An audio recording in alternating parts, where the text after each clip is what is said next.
Have you ever sat on your porch with a cup of sweet tea, watching the sunset and wondering where the years went? Hey there, my friends.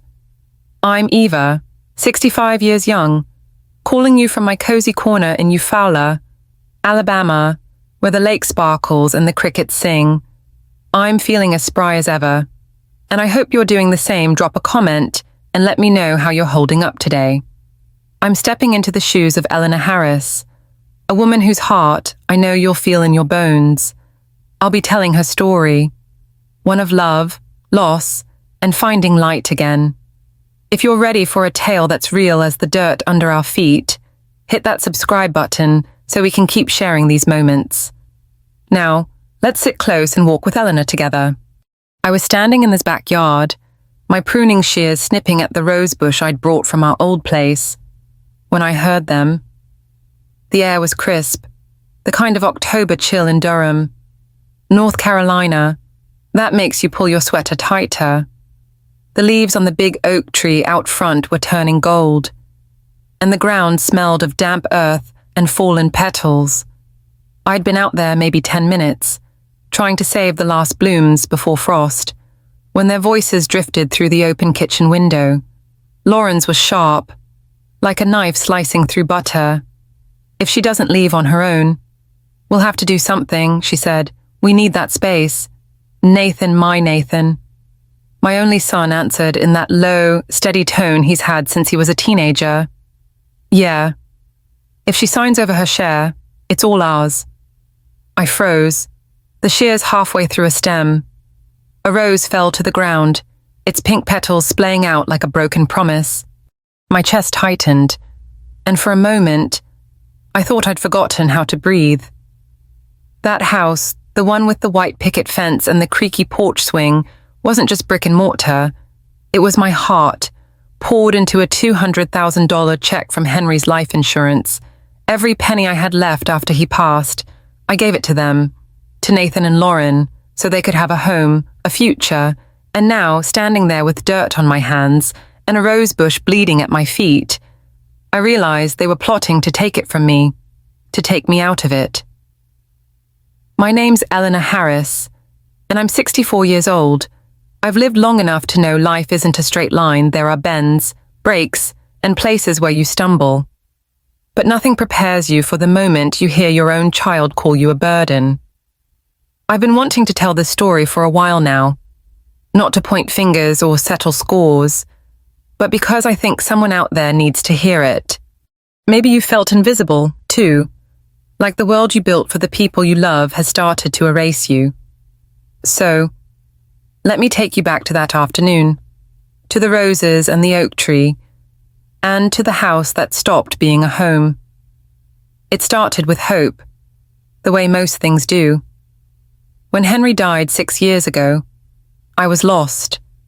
We'd been married 38 years, and every corner of our little Raleigh house held him the scuff marks on the floor from his work boots. The guitar he'd strum on quiet evenings, the way he'd hum Merle Haggard while frying eggs. After he was gone, I'd sit on our porch with a cup of chamomile tea, staring at the stars, wondering how to keep going. The life insurance money came through not long after, $200,000, more than we'd ever had in one place. I didn't think twice about what to do with it. Nathan, my boy, and his new wife, Lauren, were struggling to buy a house. The bank had turned them down for a mortgage, and I could see the strain in Nathan's eyes, the way he'd rub his neck when he thought no one was looking. Lauren was pregnant, glowing but nervous, talking about cribs and school districts. It's for their future, I told myself, for our family. So I wrote the check.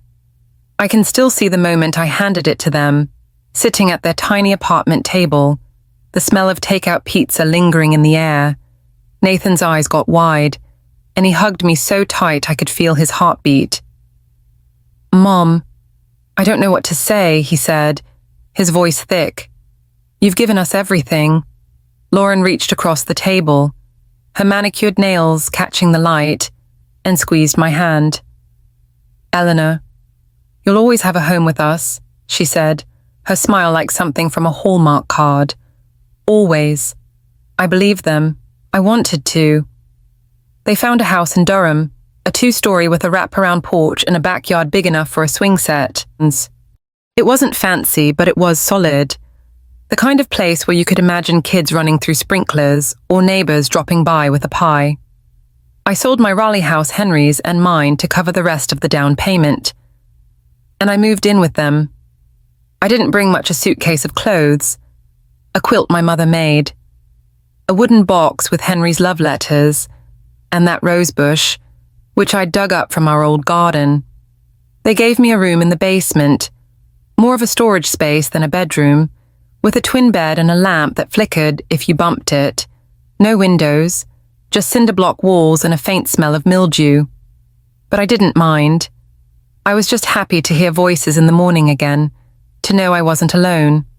The first few weeks were good, or at least I thought they were. Nathan would make me coffee before heading to his marketing job, pouring it into the same chipped mug I'd used since he was a kid. Lauren showed me how to work their fancy new oven, though she'd huff a little when I asked her to explain the buttons again.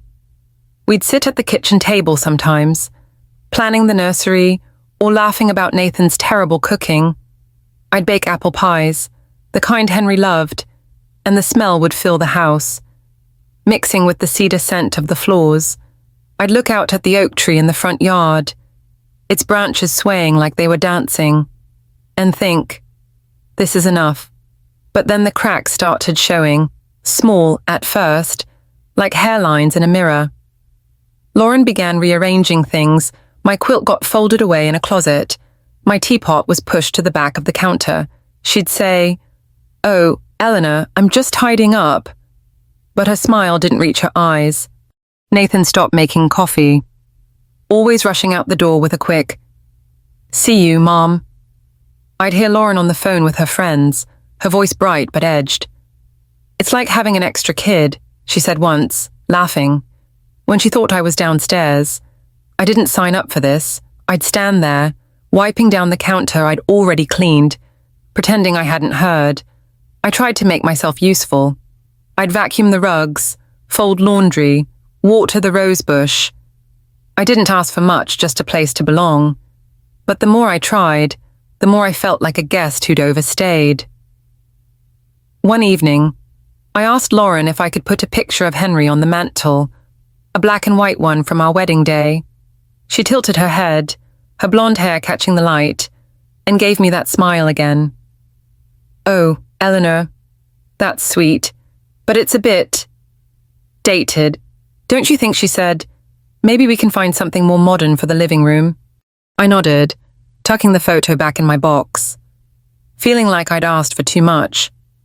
"Let me put that somewhere safe for you," Lauren said, reaching for the frame. Her nails were painted coral. Perfect, like she'd just stepped out of a salon. "It's fine," I said, my voice softer than I meant. "I'll keep it downstairs."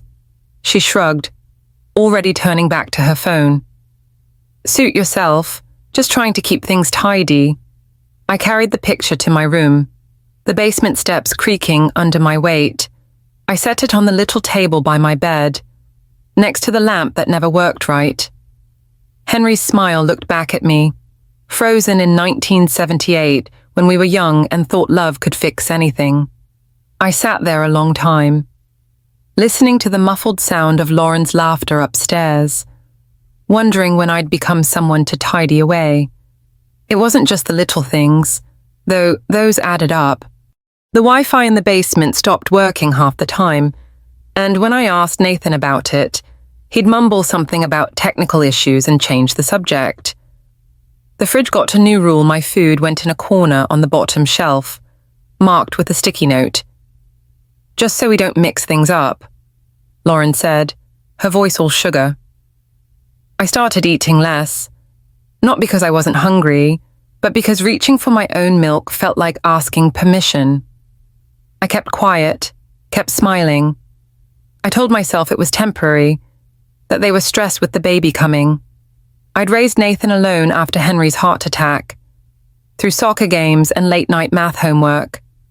through his first heartbreak and his college graduation. I'd sold my mother's wedding ring to pay for his tuition one semester, never telling him because I didn't want him to feel small. He was my boy, my reason. So I stayed, even when the house started feeling like a cage. That afternoon with the rosebush changed everything. I'd gone out to the yard after lunch, needing air, needing something alive to tend to. The roses were struggling, their leaves curling in the cold, but I couldn't let them go. They were from Henry's garden, the one he'd planted when we moved to Raleigh. I was on my knees, dirt under my nails. When Lauren's voice cut through the quiet, I didn't mean to eavesdrop. It just happened. The window cracked open, their words spilling out like water from a broken pipe. "We can't keep tiptoeing around her," Lauren said. "The nursery needs to be downstairs. It's the only room that makes sense." Nathan sighed. The way he did when he was tired. "I know, but she won't just leave." "Then we make it clear," Lauren said, her voice dropping. "She signs over her half. Or we make it uncomfortable. She'll go." I don't know how long I stood there, the shears heavy in my hand. The rose I'd been cutting lay on the ground. Its stem snapped. I looked up at the house, at the kitchen window where I'd baked pies and washed dishes, at the oak tree I'd thought would shade my grandchildren. It was all a lie, not the house, but the promise. They didn't want me. They wanted what I'd given them, and I was in the way. I went inside, my shoes leaving muddy prints on the porch. Lauren was in the kitchen, chopping carrots, her back to me. "Oh, Eleanor, you're all dirty," she said, glancing over her shoulder. "Maybe change before you come in." "Sure," I said, my voice steady though my hands shook. "I'll clean up." She nodded, not looking at me, her knife moving faster. I went downstairs, shut the door, and sat on the bed. The lamp flickered, casting shadows on Henry's picture. I opened the wooden box where I kept his letters, the ones he'd written when we were dating, when he was still shy and called me his sunshine. I pulled one out, the paper yellowed but soft, and read Eleanor, "You're stronger than you know. Don't ever let the world dim your light." I held that letter to my chest, the words sinking in. I didn't know what I'd do next, confront them, leave, fight, but I knew I couldn't stay silent forever. I'd given them a house, but I wouldn't let them take my heart. This is just the start of my story, and I'm so glad you're here listening. If it's touched you, maybe made you think of your own moments of truth, I'd love for you to stick around. Hit that subscribe button so you don't miss what comes next. It's a journey, and I promise it's worth it. Drop a comment below. What would you do if you heard those words? Like I did, your stories mean the world to me, and I read every one. There's something about a new house that feels like a promise. When I first stepped into Nathan and Lauren's place in Durham, North Carolina, that October of 2023, I could almost taste it, the hope, the fresh start. The air smelled of cedar floors and possibility, and the big oak tree out front stood like a sentinel, its branches swaying in the autumn breeze. I'd stand on the wraparound porch some mornings, a mug of chamomile tea warming my hands, and think, this could be home, not just for them, for Nathan, Lauren, and the baby on the way, but for me, too. After Henry passed, I'd been drifting, a boat without an anchor.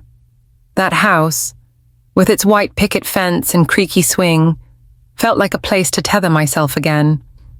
I'm Eleanor Harris, 64 years old, and I'm telling you this story because I think it matters, not just for me, but for anyone who's ever poured their heart into something, or someone, and wondered if it was enough. If you were with me last time, you know how it felt to hear Nathan and Lauren plotting to push me out, their voices slicing through the quiet of that October afternoon. But before all that, before the roses fell and the truth spilled out, there were days when I believed we could be a family. Let me take you back to those early weeks, when the coffee was still hot and the laughter still felt real. The house was a 2-story colonial, nothing fancy but sturdy, the kind of place you'd see in a Norman Rockwell painting. The front yard sloped gently, framed by that oak tree, its roots knotted like old hands. Inside, the kitchen had wide windows that let in the morning light, and the living room had a fireplace I imagined we'd gather around come Christmas. My room was downstairs. In the basement, a small space with a twin bed, a rickety lamp, and no windows to speak of. The walls were bare cinder block, and the air carried a faint whiff of mildew, but I didn't complain. I hung Henry's picture on the wall, a black and white shot from our wedding day, and spread my mother's quilt over the bed. That was enough to make it mine. I'd brought so little with me from Raleigh.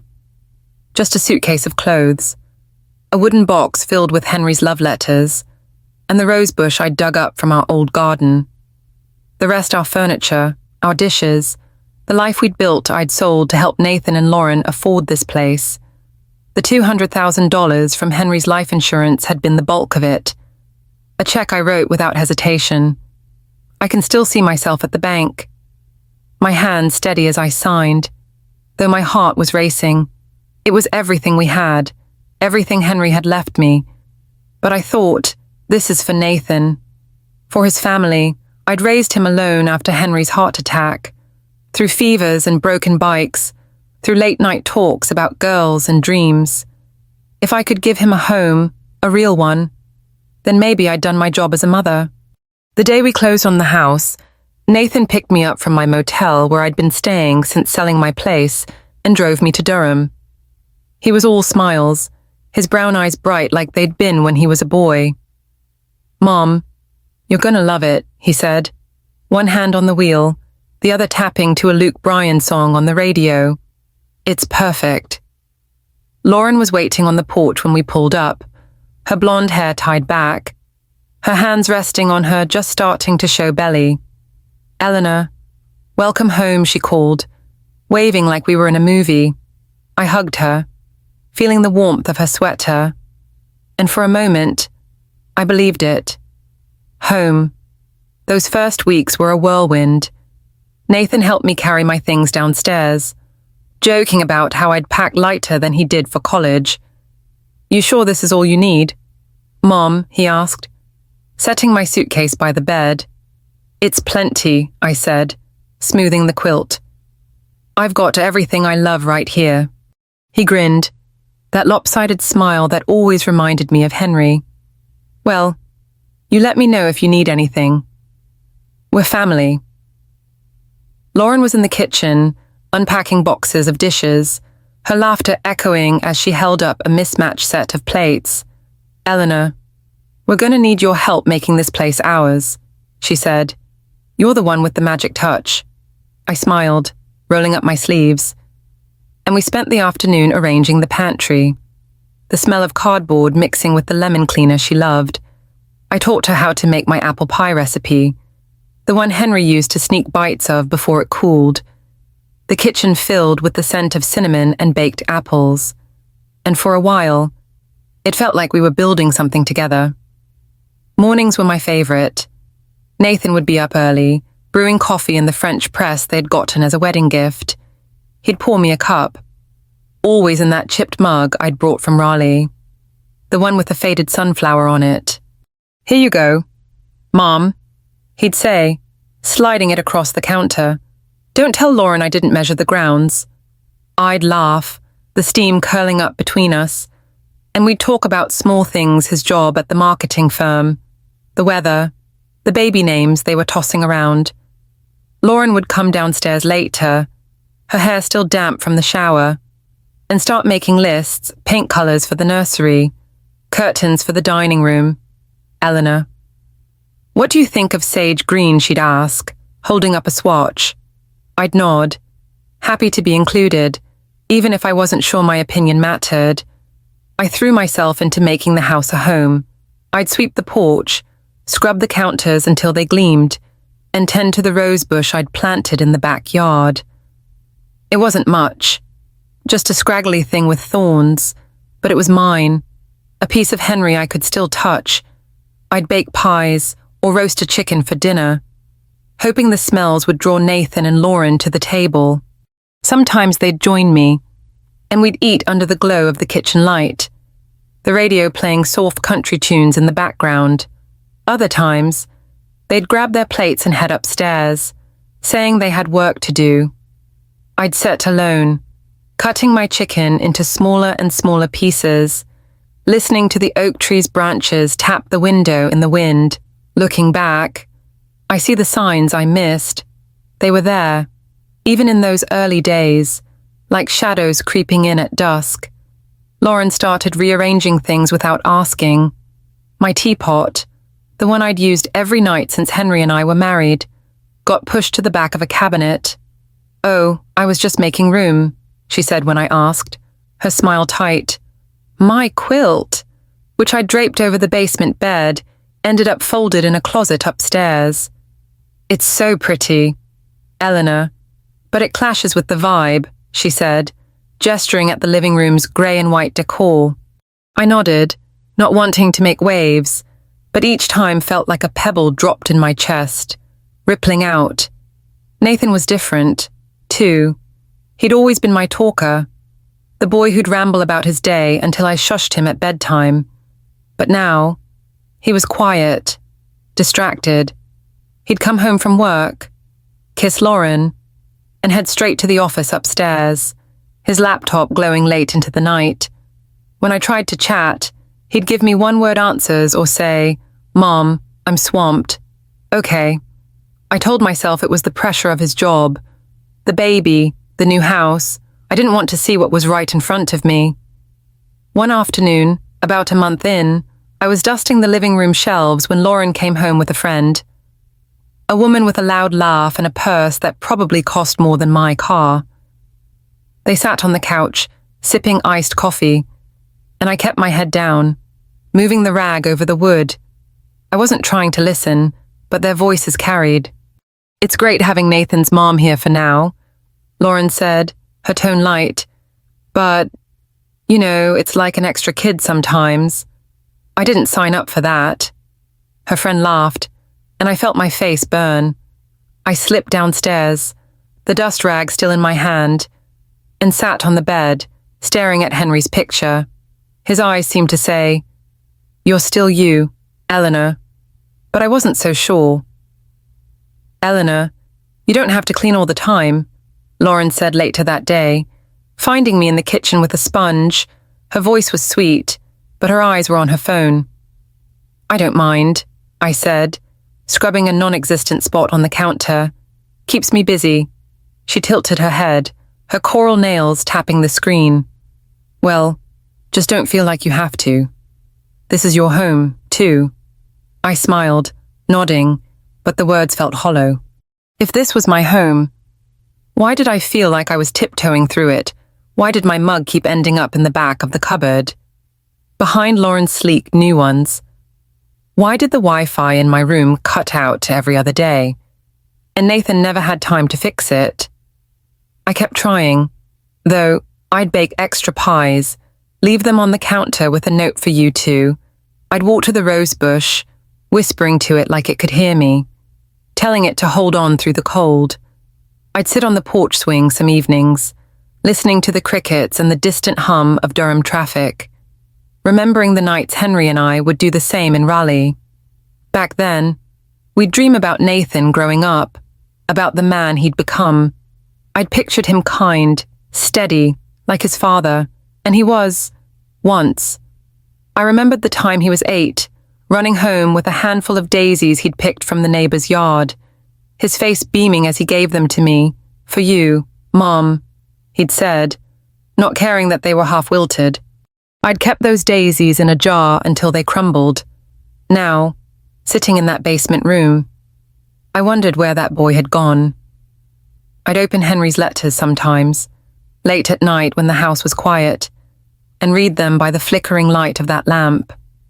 "You're my sunshine, Eleanor," he'd written in one, his handwriting looping and sure.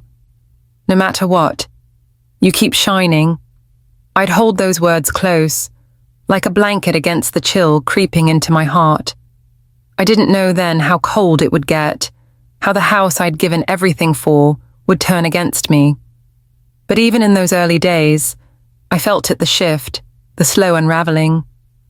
The oak tree kept dancing in the wind, but the promise it held was starting to fade. Some nights, when the house was quiet and the only sound was the hum of the furnace, I'd lie awake in my basement room and listen, not for anything specific, just for the life upstairs, the footsteps of Nathan and Lauren, the clink of dishes, the murmur of their voices. It was a way to remind myself I wasn't alone, that I was still part of something. But more and more, those sounds felt distant, like a radio station fading out of range. By November of 2023, a month after I'd moved into their Durham home, I started to feel it, the slow, creeping sense that I was becoming invisible. The house, with its oak tree and white picket fence, was supposed to be our shared dream. But dreams, I've learned, can crack like old porcelain if you don't handle them with care. I'm Eleanor Harris, 64 years old, and I'm telling this story because I think it's one worth hearing. If you've been with me, you know how it began. The hope I poured into that $200,000 check for Nathan and Lauren's house. The sting of hearing them plan to push me out, last time. I took you through those early days, when the smell of apple pie and Nathan's coffee made me believe we could be a family. But now, I want to show you the moment things started to shift, when the warmth of that house turned cold, and I began to wonder if I'd made a mistake. Let me take you back to those November weeks, to the basement room and the rose bush, to the first cracks in the life I thought I'd built. My room downstairs wasn't much to look at. A twin bed with a sagging mattress, a lamp that flickered if you touched it wrong, and cinder block walls that seemed to hold the chill no matter how high I turned the heat. I'd made it my own as best I could. Henry's picture hung above the bed, his smile frozen in that 1978 wedding photo, and my mother's quilt lay folded at the foot. Its patchwork squares faded but soft. The wooden box with Henry's letters sat on a small table, next to a clay mug I'd brought from Raleigh, the one with a sunflower that Nathan used to drink hot chocolate from when he was little. There were no windows, just a vent that rattled sometimes, and the air smelled faintly of mildew, like an old book left in the rain. But I told myself it was enough. I'd given up my home for them. A corner of theirs was all I needed. I spent my days trying to fit in, to be useful without being in the way. I'd sweep the porch, the oak leaves crunching under my broom, or scrub the kitchen counters until they shone. I'd bake banana bread one day, oatmeal cookies the next, hoping the smells would draw Nathan and Lauren downstairs. Sometimes I'd tend to the rose bush in the backyard, my knees aching as I knelt in the dirt, whispering to it like it could hear me. "Hold on, old girl," I'd say, brushing frost from its leaves. "We'll make it through. It was silly, maybe. But that bush was a piece of Henry, a tether to the life we'd had. I couldn't let it die. But the house was changing, or maybe I was just starting to see it clearly. Lauren had taken charge, her vision for the place as sharp as her coral-painted nails. She'd bought new curtains, crisp white ones, that blocked the morning light and replaced the old dining chairs with sleek, uncomfortable ones from some catalogue. My teapot, the one I'd used every night for chamomile, kept disappearing to the back of a cupboard, just reorganizing. She'd say when I asked, her smile bright but brief. I'd find it behind stacks of her matching mugs, feeling like I was digging for buried treasure. Nathan was different, too. He'd stopped making coffee for me. His mornings now a rush of car keys and quick goodbyes. When he was home, he'd hole up in the upstairs office, the glow of his laptop seeping under the door. I'd try to catch him, to talk like we used to, but he'd brush me off. "Mom, I'm slammed with work," he'd say, his eyes on his phone. I'd nod, swallowing the hurt, telling myself he was stressed, He was 32, with a baby on the way and a new house to pay for. Of course he was busy, but the distance grew, a quiet ache that settled in my bones. One evening, I knocked on the office door, holding a plate of cookies I'd baked that afternoon. The air smelled of cinnamon and vanilla, and I hoped it might coax him out. "Nathan, I made your favorite," I called softly. The door cracked open, and he looked at me, his hair mussed, his tie loosened. "Oatmeal raisin," he asked, a flicker of a smile. "With extra raisins. Just how you like," I said, holding out the plate. He took one, biting into it, but his eyes drifted back to the screen. "Thanks, Mom. I've got a deadline. Though, maybe later." "Sure," I said, my voice lighter than I felt. "You know where to find them." I went downstairs, the plate still heavy in my hands. I set it on the kitchen counter with a note for you and Lauren, but when I checked the next morning, it was untouched. The cookies stale. I wrapped them in foil and left them in the freezer, telling myself they'd eat them eventually. Lauren was harder to read. She was polite, always smiling, but her kindness had an edge, like a knife wrapped in velvet.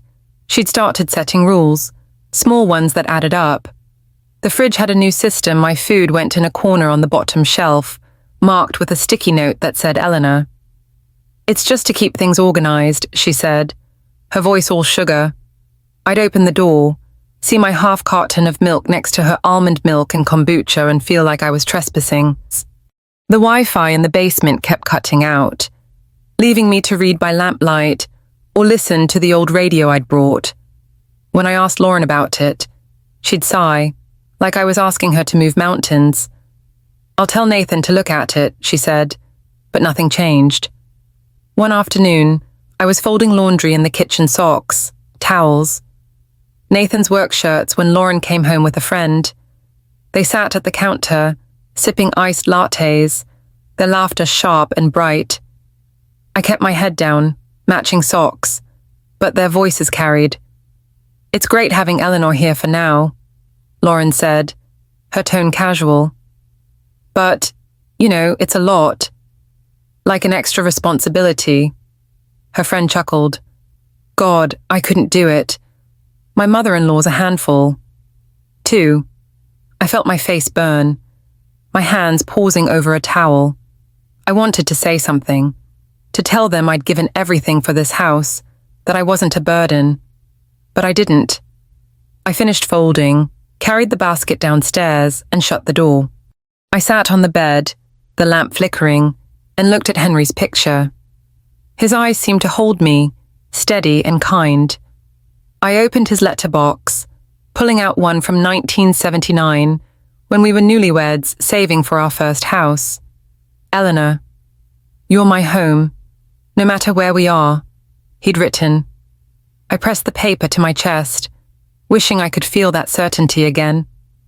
I started spending more time alone, not because I wanted to, but because it felt safer.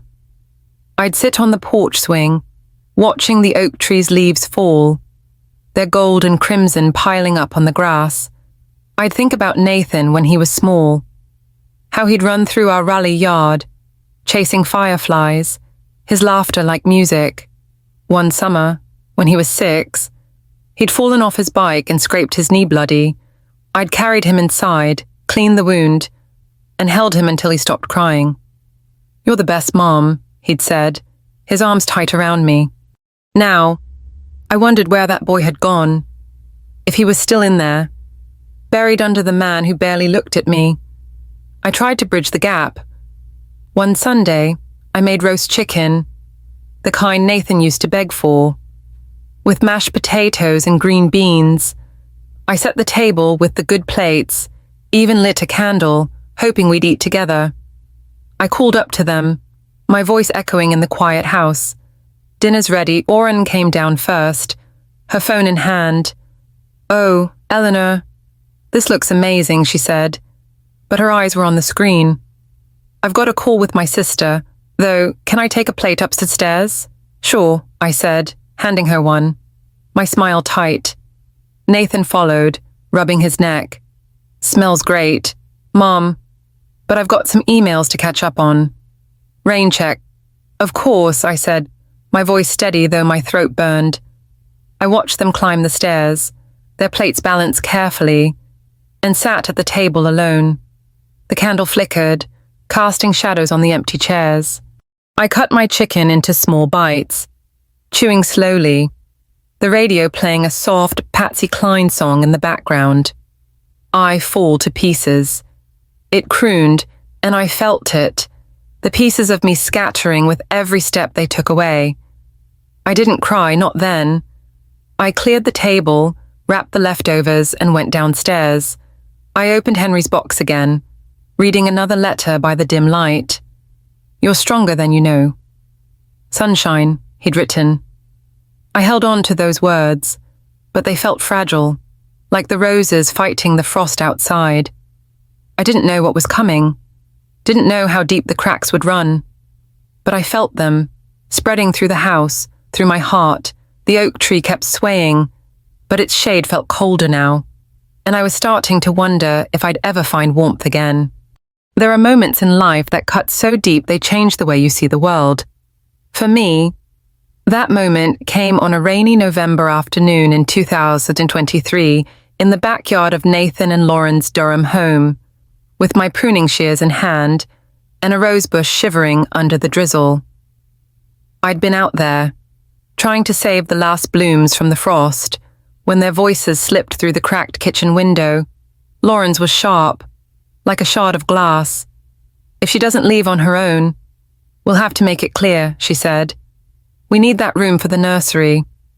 Nathan, my Nathan, the boy I'd raised through scraped knees and sleepless nights, answered in a voice so calm it chilled me. Yeah, if she signs over her share, it's ours. I stood there, the rain soaking my sweater, a rose falling to the mud at my feet. In that instant, the house I'd given everything for the house I thought was ours became a stranger's. I'm Eleanor Harris, 64 years old, and I'm sharing this story because I believe it's one you need to hear. If you've been with me, you know the hope I carried into that Durham house, the $200,000 I gave Nathan and Lauren, the slow unraveling of those early days. You've seen the cracks forming the untouched cookies, the fridge rules, the way I became invisible. Now bow. I want to take you to the heart of it, to the betrayal that broke me open and forced me to see the truth.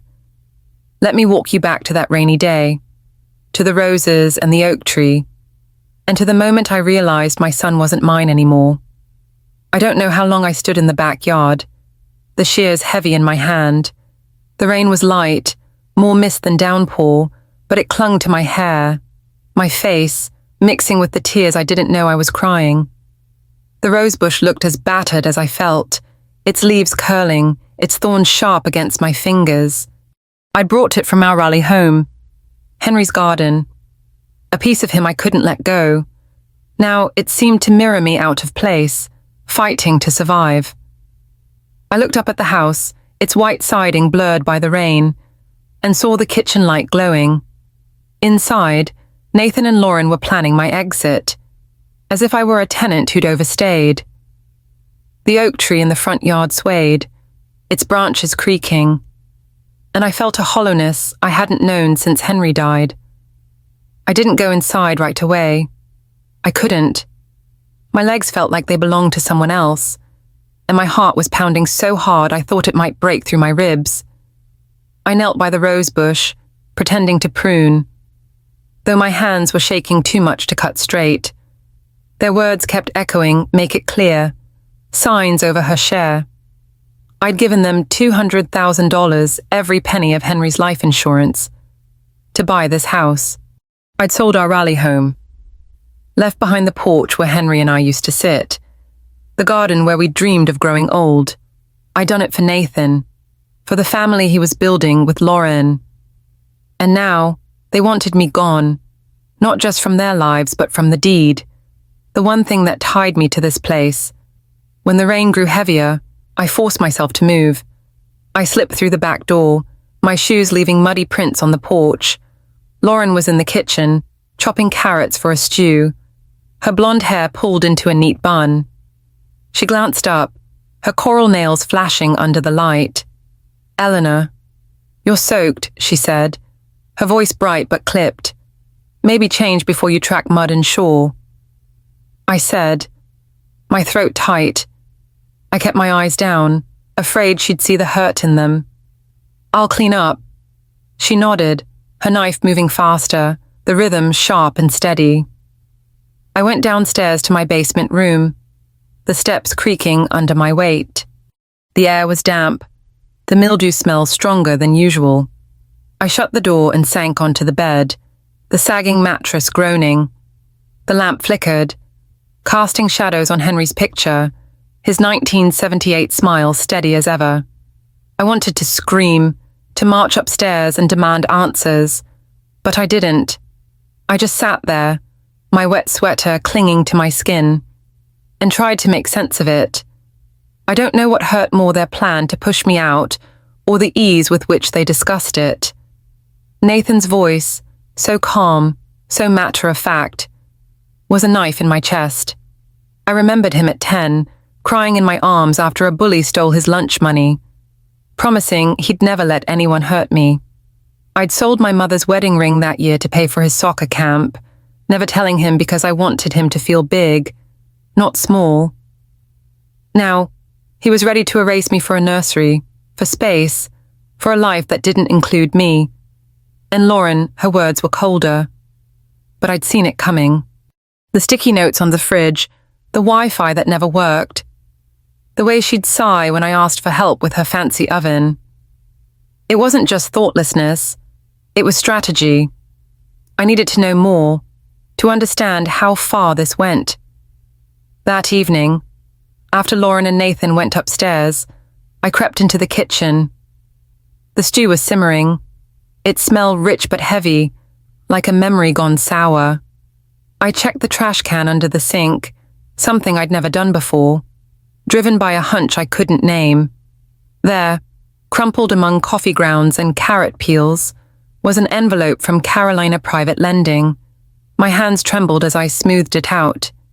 It was addressed to Nathan, marked Final Notice. I glanced at the stairs, my heart racing, and slipped the letter into my pocket. Back in my room, I read it under the flickering lamp. The words blurred at first, but they sank in like stones. Nathan had taken out a $100,000 loan, using the house as collateral, the house I co-owned, my name right there on the deed. He'd missed payments for months, and the lender was threatening foreclosure. I sat back, the letter shaking in my hands. He hadn't told me, hadn't asked. I'd given him everything, and he'd gambled it behind my back. I thought of the late nights in his office, the way he'd rub his neck when I asked about work. It wasn't just stress, it was guilt. I needed to be sure.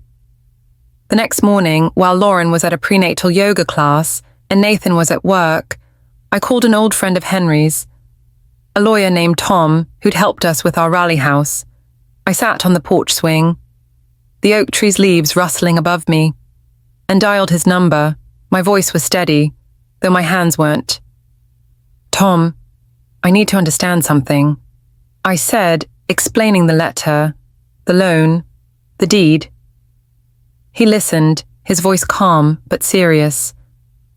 "Eleanor, if your name's on the deed, they can't do anything without your consent," he said. "That loan. It's Nathan's debt, but it's tied to your asset. If he defaults, the bank can take the house unless you step in, and if I don't," I asked, my breath catching. "Then it's gone," he said, "but you'd be within your rights. You don't owe them anything." I thanked him and hung up, the swing creaking under me. The air smelled of rain and fallen leaves, and the oak tree's shadow stretched long across the yard. I thought of Nathan's face when I handed him the $200,000 check, the way he'd hugged me like I was his lifeline. I thought of Lauren's promise, "You'll always have a home with us," and how it felt like a lie now. I didn't want to believe they'd planned this, that they'd used me, but the letter in my pocket, the words I'd heard. They were real. That evening, I tried to talk to Nathan. He was in the kitchen, grabbing a beer from the fridge, his tie undone. I stood by the counter, my hands clasped to keep them still. Nathan, I found a letter from a lender. I said, my voice soft but firm, is there something you haven't told me? He froze, his hand on the fridge door, then turned, his face blank. Mom, don't worry about that stuff, he said, his tone sharp. It's under control. It's my house too, I said, meeting his eyes. I need to know, he sighed, rubbing his neck. It's just business. Okay, I'm handling it. Can we not do this now? I wanted to push, to demand answers, but his eyes were hard, like a door slamming shut. I nodded, stepping back. All right, I said, my voice barely a whisper. He grabbed his beer and went upstairs, the floorboards creaking above me. I stood there, the kitchen light harsh on my face, feeling like I'd lost him all over again. I went downstairs, my room darker than ever. I opened Henry's letterbox, pulling out one from 1980 when we were saving for our first house. Eleanor, we'll build something real, you and me, he'd written. I held the paper, its edges soft from years of touch, and felt the weight of what I'd lost. Not just the house, but the boy I'd raised, the family I'd dreamed of. I didn't cry. Not then. I folded the letter and looked at Henry's picture, his smile a quiet strength. I didn't know what I'd do next, but I knew I couldn't stay blind. The rosebush was still out there, fighting the rain, and so was I. Some hurts are quiet, like a bruise you don't notice until you press it. Others come all at once, sharp and unmistakable, like a door slamming in your face. For me, that hurt came on a grey November morning in 2023 in the kitchen of Nathan and Lauren's Durham home, with a cold cup of coffee in my hands and their words ringing in my ears. I'd known something was coming after hearing their plan to push me out, after finding that loan notice in the trash, but nothing prepares you for the moment your own child looks you in the eye and says you're no longer welcome. That house, the one I'd poured my heart and Henry's life insurance into, wasn't mine anymore. And standing there, under the harsh fluorescent light, I realized I wasn't just losing a place to live. I was losing the family I'd spent my life building. I'm Eleanor Harris, 64 years old, and I'm telling this story because it's one that needs to be told. If you've been with me, you know the hope I carried into that Durham house. The $200,000 I gave Nathan and Lauren. The cracks that grew with every untouched cookie and locked fridge shelf. You felt the sting of their betrayal, overheard in the rain-soaked backyard. Now, I want to take you to the moment it all came crashing down, when the words I dreaded were spoken aloud, and I had to decide who I was without them. Let me bring you back to that kitchen, to the oak tree outside, and to the day I packed my heart away. The morning started like any other, or so I thought. I'd woken early. The basement room chilly and dark, the mildew smell sharper after days of rain. I'd lain there a while, listening to the faint creak of the oak tree's branches through the vent, trying to shake the weight of what I'd learned. Nathan's $100,000 loan, taken against the house I co-owned, was a secret he'd kept from me. Their plan to force me out, to get me to sign over my share, was a wound that hadn't stopped bleeding since I'd overheard it. I'd called Tom, Henry's lawyer friend, and knew my rights, but knowing didn't make it easier. I still wanted to believe Nathan was the boy who'd given me daisies, not the man who'd gambled my home.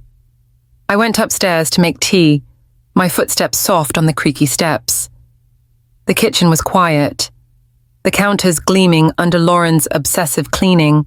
My teapot was buried behind her new mugs again, and I dug it out, the familiar weight of it grounding me. As the kettle hummed, I looked out the window at the oak tree, its leaves now mostly gone, scattered across the yard like forgotten promises. The radio was on low, playing a Dolly Parton song. Jolene, her voice soft and aching, I stood there, stirring honey into my tea, and tried to hold on to the warmth. But the house felt colder every day. Lauren came downstairs first, her blonde hair in a sleek ponytail, her yoga pants and sweater looking like they cost more than my monthly pension. She smiled, but it was the kind of smile that didn't reach her eyes. "Morning, Eleanor," she said, opening the fridge and pulling out her almond milk. "Sleep okay?" "Fine, thank you," I said, keeping my voice steady. You know, the baby's kicking like crazy," she said, patting her belly. "Keeps me up." She poured her milk into a blender with some green powder, the machine whirring loudly. I sipped my tea, watching her, wondering if she knew I'd heard her in the backyard, plotting with Nathan. Nathan appeared a few minutes later, his tie loose, his hair still damp from the shower. He grabbed a granola bar from the pantry, barely glancing at me. "Morning, Mom," he mumbled, his eyes on his phone. "Morning," I said, my throat tight. I wanted to ask about the loan again, to see if he'd tell me the truth, but the memory of his sharp dismissal last time stopped me. Instead, I said, "I was thinking of making chicken pot pie tonight. Your favorite." He nodded, not looking up. "Sounds good. Let me check with Lauren." Lauren turned off the blender, her smoothie a vibrant green. "Actually, Eleanor, can we talk for a sec?" she said, her voice too bright, like she was selling something. She glanced at Nathan, who put his phone down and leaned against the counter. My stomach twisted. I knew this wasn't about dinner. "Sure," I said, setting my mug on the counter. The tea was cold now, the honey settling at the bottom. I clasped my hands to keep them still, my eyes flicking to the oak tree outside, its bare branches stark against the grey sky. Lauren took a deep breath, her smile fixed. "We've been thinking," she said, "and we feel like it might be time for you to find a place of your own. You know, somewhere more comfortable for you, with the baby coming. We're going to need the downstairs room for the nursery. It's just practical." I felt the air leave my lungs, like I'd been punched. I looked at Nathan, waiting for him to say something, to tell her she was wrong. But he just stood there, his eyes on the floor, his jaw tight. "Nathan," I said, my voice barely above a whisper. He cleared his throat, still not meeting my gaze. "Yeah, Mom, Lauren's right," he said. "The house is getting tight, and we need to plan for the baby. You get that?" "Right, it's not personal, not personal." The words hit like a slap. I'd given them $200,000, sold my home, moved into a windowless basement to be near them. I'd baked their pies, scrubbed their floors, tended their rose bush. And it wasn't personal. I wanted to scream, to remind them of every sacrifice. But my voice caught in my throat. Instead, I nodded, my lips pressed tight. "I understand," I said, my voice steady though my hands shook. "I'll figure something out." Lauren's smile widened, like she'd just solved a puzzle. "Oh, Eleanor, we knew you'd be great about this," she said, stepping forward to touch my arm.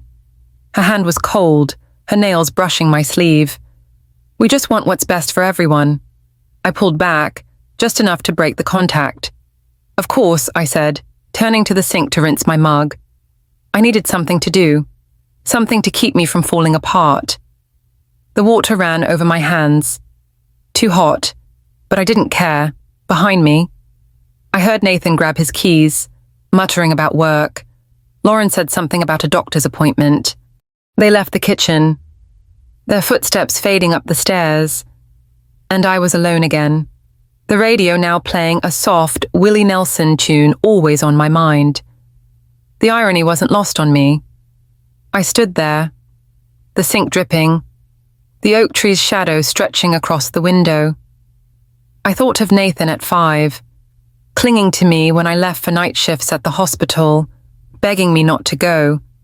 I'd kneel down, kiss his forehead, and promise I'd be back. "You're my best boy," I'd say. And he'd smile, his eyes bright. Now, those eyes wouldn't even meet mine. I thought of the $200,000 check, the weight of it in my hands, the hope I'd felt handing it over. I thought of Henry, his letters tucked in my basement room, his words about strength and sunshine. I'd given them everything, and they'd given me a deadline. I went downstairs, my legs heavy, and sat on the bed. The lamp flickered, casting jagged shadows on Henry's picture. I opened his letterbox, pulling out one from 1982 when Nathan was born. "Eleanor, you're the best mother I've ever seen," Henry had written. "Our boy's lucky to have you." I traced the words, my fingers trembling. I'd been a good mother, hadn't I? I'd sold my mother's ring for Nathan's tuition, stayed up late sewing his Halloween costumes, cheered at every soccer game. But now, I was an obstacle, a line on a deed they wanted erased. I knew I couldn't stay, not after this. I'd heard their plan in the backyard, found the loan notice, talked to Tom. I had rights, half the house was mine, but rights don't mend a broken heart. I started packing that afternoon, not because I was ready, but because I had to. I folded my clothes into my old suitcase, the zipper stiff from years of disuse. I wrapped Henry's picture in a sweater, tucked the letterbox inside. The quilt, my mother's. I left on the bed. I couldn't bear to take it. Not yet. The rose bush, I knew, would have to stay. I couldn't dig it up without them noticing, and I wasn't ready for that fight. I called a motel on the edge of Durham, one I'd passed on drives, with a neon sign that flickered a "can't see." The clerk's voice was bored but kind, and I booked a room for a week, paying with the little savings I had left. I didn't tell Nathan or Lauren I was leaving. I couldn't face another conversation, another smile that didn't mean anything. Instead, I wrote a note on a piece of their fancy stationery. "I'll be gone by tonight. Take care." I left it on the kitchen counter, next to the cold coffee pot, and walked out the back door. The oak tree loomed as I passed, its branches bare now, like fingers reaching for something lost. The rosebush stood in the yard, its last blooms drooping under the weight of the rain. I touched a petal, soft and fading, and whispered, "I'm sorry, I didn't know if I was talking to the bush, to Henry, or to myself." I got into the taxi, my suitcase in the trunk, and watched the house shrink in the rearview mirror. The driver, an older man with a grey beard, glanced at me. "You okay?" "Ma'am," he asked. "Fine," I said, my voice hollow. "Just moving on." The motel was a low, squat building with peeling paint and a parking lot full of potholes. My room smelled of stale coffee and bleach, but it was mine, at least for now. I set my suitcase by the bed, placed Henry's picture on the nightstand, and sat in the silence. The hum of the highway outside was the only sound, a steady drone that felt like the world moving on without me. I opened Henry's letterbox, reading one from 1978, when we were young and broke, dreaming of a future we couldn't yet see. "You're my sunshine, Eleanor," he'd written, "no matter how dark it gets." I held that letter, the paper worn thin, and felt the weight of what I'd lost. But somewhere, beneath the hurt, a spark flickered. I wasn't done yet. I didn't know what I'd do confront Nathan, fight for the house, or walk away, but I knew I couldn't let them dim my light. The oak tree was behind me now, but Henry's words were still here. And so was I. There's a kind of stillness that comes when you stand at a crossroads, when the world holds its breath and waits for you to choose. For me, that stillness settled in a motel room on the edge of Durham, North Carolina, in late November 2023. with a flickering neon sign outside my window and a letter from Henry in my hands. I'd left Nathan and Lauren's house days before. Their words, "It's not personal," still burning in my chest. I'd learned of Nathan's secret $100,000 loan taken against the house I co-owned, and now the bank was calling, asking if I'd step in to save it. I sat on that stiff motel bed, the hum of the highway in my ears, and faced a choice: protect my son one last time, or protect myself. It was the hardest decision I'd ever made, and it changed everything. I'm Eleanor Harris, 64 years old, and I'm sharing this story because it's one that carries weight. If you've been with me, you know the hope I poured into that Durham house, the $200,000 I gave Nathan and Lauren, the betrayal that drove me out. You felt the cracks widen, the sting of their request for me to leave. Now, I want to take you to the moment I drew a line, when I chose my own light over the darkness they'd cast. Let me bring you to that motel room, to the letters and the rain, to the day I decided who I'd be. The motel was a far cry from the house I'd left. It was a low, tired building off Highway 70 with a gravel lot and a sign that buzzed vacancy in pink and blue. My room was small, the carpet stained, the air heavy with the scent of bleach and old coffee. The bed creaked under me, and the window looked out on a dumpster and a strip of dying grass. I'd set Henry's picture on the nightstand, his 1978 smile a steady anchor, and placed my suitcase by the door, as if I might need to run. The wooden box with his letters sat open on the bed, papers spilling out like memories I couldn't contain. I'd been there 3 days, living on vending machine snacks and instant tea, trying to make sense of what had happened. Leaving the house had been like tearing out a piece of my heart. I'd walked away with a note, "I'll be gone by tonight," and the image of the oak tree fading in the taxi's rearview mirror. Nathan and Lauren hadn't called, hadn't texted. I'd half expected Nathan to show up, to say it was a mistake, but the silence was louder than any words. I spent those first nights awake, listening to the highway's drone, replaying their kitchen conversation. Lauren's voice, "We need that room for the nursery." Nathan's, "If she signs over her share." It's ours. I'd given them everything: Henry's life insurance, my home, my trust, and they'd turned it into a transaction. The loan was the final blow. I'd found the notice in the trash, crumpled and stained, warning of foreclosure if Nathan didn't pay. I'd called Tom, Henry's lawyer friend, and learned the truth: Nathan had borrowed $100,000 against the house, my house, without a word to me. The bank could take it all, every brick, every memory, if the debt wasn't cleared. Tom's voice had been steady on the phone. "You can pay it off, Eleanor, or let it go. It's your call." I'd thanked him, hung up, and stared at the motel ceiling, the weight of it pressing down. Save Nathan, again, or save myself. That morning, the bank called. I was sitting on the bed, a cup of tepid tea in my hands, when the phone buzzed. The caller ID said Carolina Private Lending, and my stomach twisted. I almost didn't answer, but something, maybe Henry's voice in my head, pushed me to pick up. "Mrs. Harris," a man said, his voice polite but firm. "This is Brad from Carolina Private Lending. We're reaching out about the property at 124 Grayson Park Drive. You're listed as a co-owner."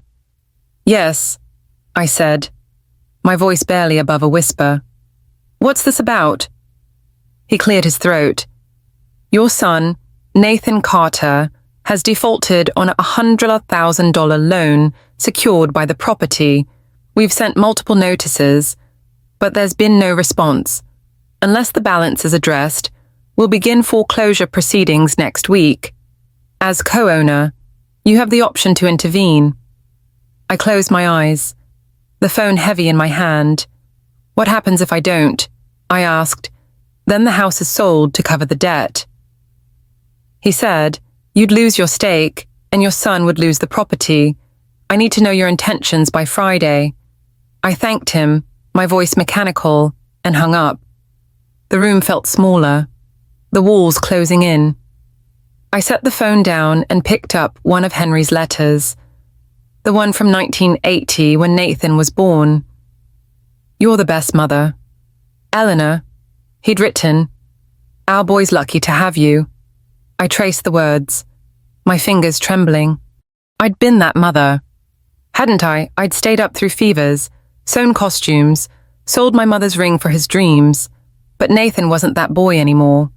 He was a man who'd lied, who'd looked at me and said, "It's not personal." I stood and walked to the window, the neon sign buzzing outside. The rain had stopped, but the sky was still grey, heavy with clouds. I thought of Nathan at 8, running home with daisies, his face bright with pride. I thought of the $200,000 check, the hug he'd given me, the promise of a home. I thought of Lauren's smile, her hand on my arm, her words, "We just want what's best."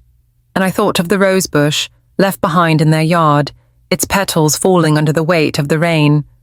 I called Tom again, needing his steady voice. He answered on the second ring, his tone warm but cautious. "Eleanor, you okay?" he asked. "I don't know," I said, my voice breaking. "The bank called. They want me to save the house. I don't know what to do. Tom, he's my son." Tom was quiet for a moment, then spoke slowly. "You've given him everything, Eleanor, more than most would. But this loan, he took it without you. He put your home at risk.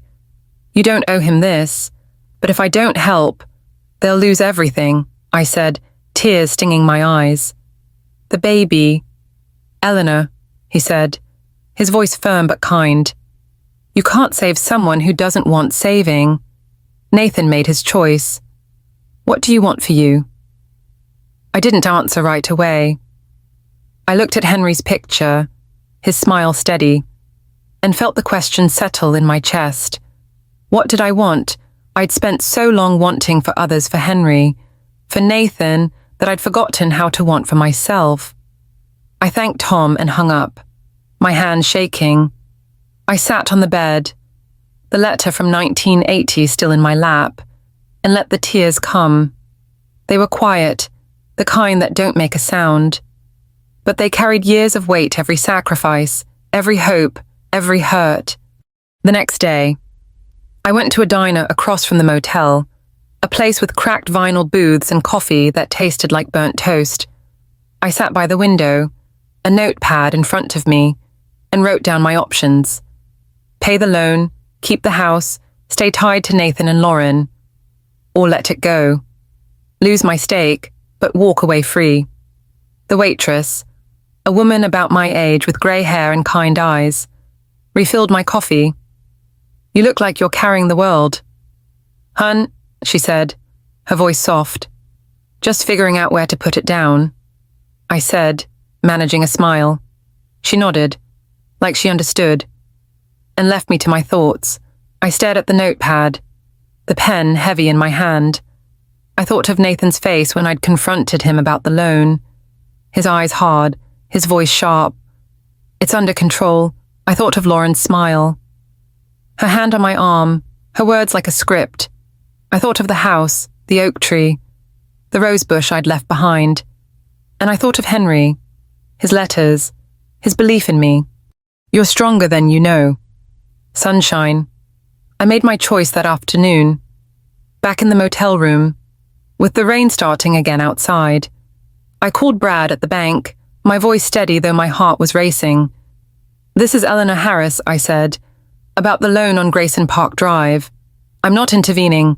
Proceed with foreclosure." He paused, then said, "Understood.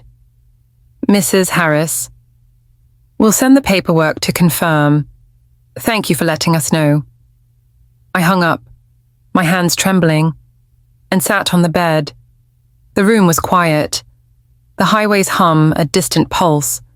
I didn't feel triumph, didn't feel joy. I felt empty, but also free. like I'd set down a burden I'd carried too long.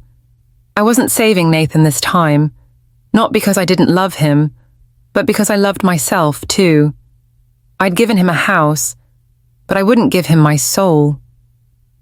I opened Henry's letterbox, pulling out one from 1978 when we were young and dreaming. No matter how dark it gets. You're my sunshine, he'd written. I held the paper to my chest. The words a lifeline. The motel room was cold, the neon sign buzzing, but I felt a warmth I hadn't in months. I'd made my choice, and it was mine. We've just reached a turning point, and I'm so grateful you're here with me. What do you think? Did I make the right call? Or should I have fought for the house? Hit that subscribe button to follow the rest of my journey. And drop a comment below with your thoughts. I read everyone. And your stories mean the world to me. There's a strange quiet that follows a storm. When the wind dies down, and all that's left is the sound of dripping water and your own heartbeat. For me, that quiet came in the weeks after I told the bank to let Nathan and Lauren's house go. It was December 2023, and I was still in that rundown motel on the edge of Durham, North Carolina, with its buzzing neon sign and coffee-stained carpet. I'd made the hardest choice of my life not to save the house I'd poured Henry's $200,000 into, not to bail Nathan out of his secret $100,000 loan. I'd chosen myself, and though it felt like freedom, it also felt like loss. The house was gone, and so was the family I'd thought I had. But in that quiet, I started to hear something new, the faint stirrings of my own strength, whispering that I wasn't done yet. I'm Eleanor Harris, 64 years old, and I'm telling this story because it's one that needs telling. If you've been with me, you know the hope I carried into that Durham house, the betrayal that broke my heart the moment I walked away. You felt the weight of my decision to let the bank take the house, to step back from Nathan and Lauren's mess. Now, I want to show you what came after the fallout, the silence and the first glimmers of something new. Let me take you back to that motel room, to the rain and the letters, to the days when the world shifted under my feet. The motel hadn't changed much in the weeks I'd been there. The walls were still a faded beige, the bed still creaked, and the air still smelled of bleach and old dreams. I'd made it my own as best I could, Henry's picture on the nightstand, his smile steady in that 1978 wedding photo, my suitcase tucked by the door, the wooden box of his letters open on the bed. I'd bought a cheap kettle from a thrift store so I could make chamomile tea, and a small radio that played country tunes when the highway's hum got too loud. It wasn't home, but it was mine, a space where I could breathe, even if the air was stale. The bank moved faster than I'd expected. A week after my call to Brad at Carolina Private Lending, I got a letter confirming the foreclosure process had begun. It was formal, typed on crisp white paper, but it felt like a stone in my hand. The house at 124 Grayson Park Drive would be sold to cover Nathan's debt unless a miracle happened. I read the letter twice, sitting on the motel bed, the lamp flickering. I didn't feel triumph or relief, just a heavy stillness. I'd given that house everything: Henry's life insurance, my rally home, my heart, and now it was slipping away, like the oak tree's leaves in the November wind. I didn't hear from Nathan or Lauren right away. The silence was deafening, a void where I'd hoped for something: anger, regret, anything. I'd left them a note when I moved out. I'll be gone by tonight, but they hadn't called, hadn't texted. I'd check my phone sometimes, my thumb hovering over Nathan's name, wondering if I should reach out. But then I'd remember his voice in the kitchen, calm and cold. It's not personal. I'd remember Lauren's smile, her hand on my arm, her words like a sales pitch. We just want what's best. I'd put the phone down, my heart aching, and open Henry's letters instead. One night, about 10 days after the bank's letter, I was reading a letter from 1983 when Nathan was a toddler. Eleanor, you make every day brighter, Henry had written. Even when the world's heavy, you carry it with grace. I was tracing the words, the paper soft under my fingers. When my phone buzzed, it was Nathan, a text, the first since I'd left. Mom, we need to talk. Something's wrong with the house. Call me. My heart skipped, a mix of hope and dread. I stared at the screen, the words glowing in the dim room. Part of me wanted to call, to hear his voice, to believe he'd apologize. But another part, the part that had heard him plan to push me out, knew better. I set the phone down, my hands trembling, and didn't reply.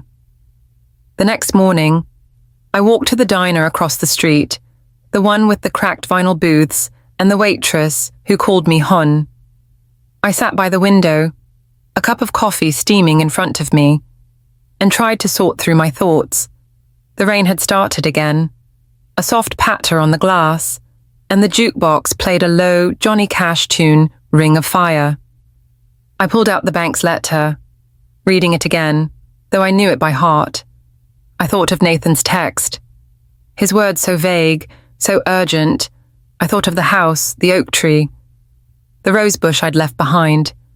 And I thought of Henry, his belief in me, his voice in those letters urging me to keep shining. The waitress, whose name tag read Doris, came by with the coffee pot. Still carrying the world? Hon, she asked, her grey hair catching the light. Trying to set it down. I said, offering a small smile. It's heavier than I thought. She nodded, her eyes kind. You'll find a place for it. Always do. She topped off my coffee and moved on, leaving me with the rain and my thoughts. I took out a notepad and wrote, not a plan, just feelings. I love Nathan, but I can't save him. I deserve to be seen. The words looked fragile on the page, but they felt true. 2 days later, another message came, this time from Lauren. It was an email, sent at 2 a.m., the subject line blank. I was in the motel room, the radio playing a soft Patsy Cline song. Crazy when I opened it. Eleanor. I don't know where to start, she wrote. We messed up. The house is in trouble. And we're scared. I know we hurt you, and I'm sorry. Can we talk, for the baby's sake? I read it 3 times, my heart twisting. Her words sounded sincere, but I'd heard her promises before. You'll always have a home with us, and they'd turn to ash. I thought of her in the kitchen, chopping carrots, telling me to change my muddy shoes. I thought of her voice in the backyard, plotting to take my share. I closed the laptop, my hand steady, and didn't reply. The foreclosure notice hit the following week. I didn't see it myself, but Tom called to tell me, it's official. Eleanor, he said, his voice gentle. The bank's posted a notice on the house. They've got 30 days to vacate. I was sitting on the motel bed, Henry's picture watching me. Do they know? I asked. My voice quiet. They do now, he said. I heard from a colleague Nathan's been calling around, looking for a loan to stop it. No luck so far, I nodded, though he couldn't see me. Thank you, Tom, I said, and hung up. I pictured the house, the oak tree, the white picket fence, a bright orange notice taped to the door. I pictured Nathan and Lauren, their faces pale, their plans unraveling. I didn't feel joy, didn't feel vindication. I felt a deep, hollow sadness, like I'd lost something I couldn't name. I opened Henry's letterbox, pulling out one from 1979, when we were saving for our first house. We'll build something real. Eleanor. He'd written, you and me.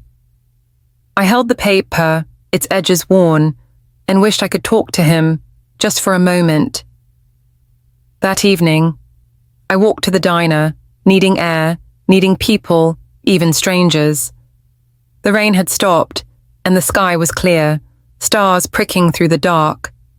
The jukebox was playing Merle Haggard, Mama Tried, and I slid into my usual booth, the vinyls cool against my hands. Doris brought me coffee without asking, her smile warm. "You look lighter today." "Hun," she said. "Do I asked, surprised. "Doesn't feel like it." "Trust me," she said, winking. "You're carrying less. I can tell." She left me with my coffee, and I sat there, watching the steam curl up, thinking about what she'd said. Maybe she was right. The house was gone, but so was the weight of trying to hold it together. I'd let go, and though it hurt, it also felt like breathing again. Nathan texted again the next day, his words sharper now. "Mom, the bank's taking the house. Did you know? Why didn't you tell me I read it?" My heart racing, but I didn't reply. Not because I was angry, but because I didn't have the words. I'd given him everything, and he'd chosen to hide, to lie, to push me out. I couldn't carry his choices anymore. I went for a walk that afternoon, down a quiet street near the motel, where the trees were bare and the air smelled of wood smoke. I passed a park, its swings empty, and remembered Nathan at 6, laughing as I pushed him higher. "Don't let go." "Mom," he'd shouted, his voice bright. I'd promised I wouldn't, and I'd kept that promise through fevers, heartbreaks, college loans. But now, he'd let go of me, and I had to do the same. I stopped by a bench, my breath visible in the cold, and looked at the sky. The stars were out, faint but steady, like Henry's words in his letters. "You're my sunshine." Back in the motel, I sat on the bed, the radio playing a soft George Jones tune, He Stopped Loving Her Today. I opened my notepad, the one I'd written in at the diner, and added a line, "I'm enough." It was small, but it felt like a seed, something that might grow. The house was gone. Nathan and Lauren were facing their consequences, and I was here, in a motel room with a creaky bed and a buzzing sign. But I was here, and that was enough for now. We've just crossed a big moment, and I'm so glad you're here with me. What do you think? Could you have stayed silent like I did? Or would you have answered Nathan's texts, hit that subscribe button to see where this journey goes next, and drop a comment with your thoughts? Your stories are my favorite part, and I read every one. There's a moment when you step into a new place, when the light hits the walls just right, and you feel like you can breathe again. For me, that moment came in early January 2024 when I unlocked the door to a small apartment in Wilmington, North Carolina, and saw sunlight spilling across the hardwood floors. It wasn't much a one-bedroom with a tiny balcony and a view of the ocean if you leaned out far enough, but it was mine. After months in a Durham motel, with its buzzing neon sign and coffee-stained carpet, this felt like a gift. I'd left behind Nathan and Lauren's house, the oak tree, the rose bush, and the weight of their betrayal. Here, with the sound of waves in the distance, I was starting to find myself again. I'm Eleanor Harris, 64 years old, and I'm sharing this story because it's one worth hearing. If you've been with me, you know the hope I poured into that Durham house, the $200,000 I gave Nathan and Lauren, the betrayal that broke me, and the choice I made to let the bank take it all. You've seen the aftermath, the foreclosure, their silence, my own. Now, I want to take you to the moment things began to shift, when I traded a motel room for a new start, and found that, even after loss, there's light. Let me bring you to Wilmington, to the balcony and the sea, to the days when I learned to live for me. The move to Wilmington wasn't planned. Not really. After the foreclosure notice hit, I'd stayed in the motel, living on instant tea and diner coffee, reading Henry's letters to keep me steady. I'd heard nothing more from Nathan or Lauren, just those fleeting texts and that one email. Their words too late to mend what they'd broken. I'd started to feel like a ghost, haunting my own life, until a chance meeting changed things. I'd been at the diner across from the motel, scribbling in my notepad. when Doris, the waitress with the kind eyes, slid into the booth across from me. "Han, you can't stay in that motel forever," she said, her grey hair catching the light. "You got family somewhere." "Not anymore," I said, my voice soft, "just me." She nodded, like she'd heard that story before. "Well, just you is plenty," she said. "My cousin works at a housing board in Wilmington. They've got places for folks like you affordable, near the beach." "Want me to make a call?" I hesitated, the idea of leaving Durham both terrifying and freeing. But I thought of Henry's letters, his words about sunshine, and nodded. "I'd appreciate that." I said, Doris's cousin, a woman named Dorothy, called me the next day. Her voice was brisk but warm. And she told me about a senior housing program in Wilmington, with apartments that fit my pension. "There's a unit opening next week," she said. 1 bedroom, 2nd floor, partial ocean view. Interested, I said yes before I could second-guess myself. A week later, I was on a bus to Wilmington, my suitcase in the luggage hold. Henry's picture wrapped in a sweater, his letterbox tucked close. The ride was quiet, the landscape blurring past bare trees, gas stations, the occasional billboard for shrimp and grits. I watched the sky turn from grey to blue, the air growing salty as we neared the coast. When the bus pulled into Wilmington, I stepped off, the sea breeze brushing my face, and felt something loosen in my chest. The apartment was on a quiet street, in a low brick building with a courtyard full of azaleas. Dorothy met me there, her smile wide, her handshake firm. "Welcome. Eleanor," she said, handing me a key. "Let's get you settled." I followed her up a narrow staircase, my suitcase bumping the steps. The door to 2B opened with a soft creak, and I stepped inside. The living room was small but bright, with hardwood floors and white walls that caught the sunlight. A sliding glass door led to a balcony barely big enough for a chair, but I could hear the ocean, a steady rhythm that felt like a heartbeat. The kitchen had a stove that looked older than me, and the bedroom was just big enough for a bed and a dresser. It wasn't fancy, but it was clean, and it was mine. "This'll do," I said, my voice catching.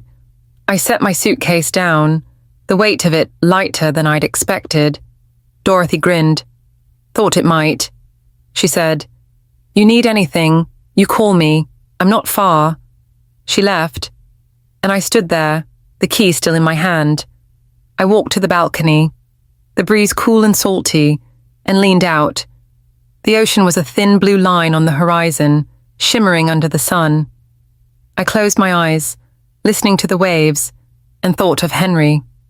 We'd come to Wilmington once, years ago, walking the boardwalk hand in hand, eating ice cream that dripped down our fingers. "This is the life." "Eleanor," he'd said, his laugh warm. I smiled, feeling him close, and whispered, "I'm trying. Henry." I unpacked slowly, taking my time. I hung Henry's picture above the bed, his 1978 smile a quiet welcome. I placed the letterbox on a small table by the window, next to a thrift store lamp I'd bought. My clothes went in the dresser, and I spread my mother's quilt over the bed, its patchwork squares bright against the plain walls. I didn't have much, but each piece felt like a step, a reclaiming. I went to a nearby market that afternoon, buying a few essentials: tea, bread, a jar of honey, and a small pot of carnations for the balcony. Their pink petals caught the light, and I set them by the railing, a promise to myself. That evening, I made tea in the old stove's kettle, the whistle sharp and unfamiliar. I sat on the balcony, the chair wobbling under me, and watched the sun dip below the horizon. The radio, tuned to a country station, played a soft Loretta Lynn song, Coal Miner's Daughter. I sipped my tea, the honey sweet on my tongue, and felt a peace I hadn't known in months. The motel had been a limbo, a place to survive. This was a beginning, fragile but real. The next day, I explored Wilmington. I walked the boardwalk, the wooden planks creaking under my feet, the air thick with salt and fried shrimp. Gulls wheeled overhead, their cries sharp, and I passed shops selling seashells and taffy. I stopped at a bookstore, its shelves crammed with paperbacks, and bought a used copy of To Kill a Mockingbird, a book Henry and I had read together. The cashier, a young woman with a nose ring, smiled. "Good choice," she said. "Scout's a fighter." "So am I," I said, surprising myself. She laughed, and I left with the book under my arm, feeling a little stronger. Back at the apartment, I started to settle in. I found a community centre nearby, a low building with a sign advertising classes for seniors. On a whim, I signed up for a pottery class, something I'd never done but always wanted to try. The first session was the following Tuesday, and I walked in nervous, my hands smoothing my sweater like I was a kid on the first day of school. The room smelled of clay and glaze, and tables were covered with half-formed pots and bowls. The teacher, Walter, was a wiry man in his 70s, with suspenders and a grin that made you feel at home. "Welcome, Eleanor," he said, handing me an apron. "Ever thrown a pot before?" "Never?" I said, tying the apron. "But I'm here to learn." "That's the spirit," he said, his eyes twinkling. "Clay's forgiving, mess up. You start again." We sat at the wheels, the clay cool and slick under my hands. Walter showed me how to center it, his voice patient as the wheel spun. My first try was a wobbly mess, collapsing into a lump. But I laughed, the sound surprising me. "Not bad for a beginner," Walter said, leaning over. "Keep at it." I did, my hands steadier with each try. By the end of the class, I'd made a small, uneven bowl, its edges rough but whole. I held it up, clay under my nails, and felt a pride I hadn't in years. "Look at that," I said, showing Walter. He nodded, his grin wide. "That's a start." "Eleanor, you've got a good touch." I walked home, the bowl wrapped in plastic, the sea breeze cool on my face for the first time in months. I didn't think about Nathan or Lauren, didn't think about the house or the oak tree. I thought about the clay, the wheel, the way my hands had shaped something new. I thought about Henry, his letters, his belief in me. "You're my sunshine," he'd written. And I was starting to feel it again, faint but growing. That night, I sat on the balcony, the carnations glowing under the moonlight. The radio played a soft Johnny Cash tune, "I Walk the Line." I opened my notepad, the one I'd used in the diner, and wrote, "I'm building something new. It's small, but it's mine." I looked at the ocean, its waves a steady pulse, and felt a quiet hope. The house was gone, but I wasn't. Wilmington was my chance, and I was taking it, one step at a time. There's a warmth that comes when someone sees you, really sees you. Not just the face you show the world, but the heart you carry beneath it. For me, that warmth started to bloom in the early weeks of 2024 in my little Wilmington apartment, with the sound of waves outside my window and a clay bowl I'd made sitting on my kitchen counter. I'd left behind the Durham house, the oak tree, Nathan and Lauren's betrayal, and the weight of their expectations. In Wilmington, I was finding my footing, one careful step at a time, and the people I met, strangers who became friends, were helping me see myself again. It wasn't just about starting over, it was about being understood, maybe for the first time in years. I'm Eleanor Harris, 64 years old, and I'm sharing this story because it's one that matters. If you've been with me, you know the hope I poured into that Durham house, the $200,000 I gave Nathan and Lauren, the betrayal that broke me, and the choice to let it all go.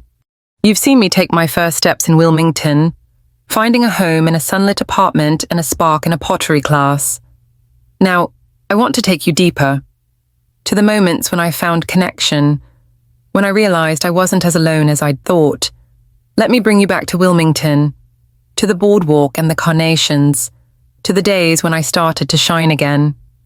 The apartment had become my sanctuary, small but bright, with its hardwood floors and the balcony where I kept a pot of pink carnations.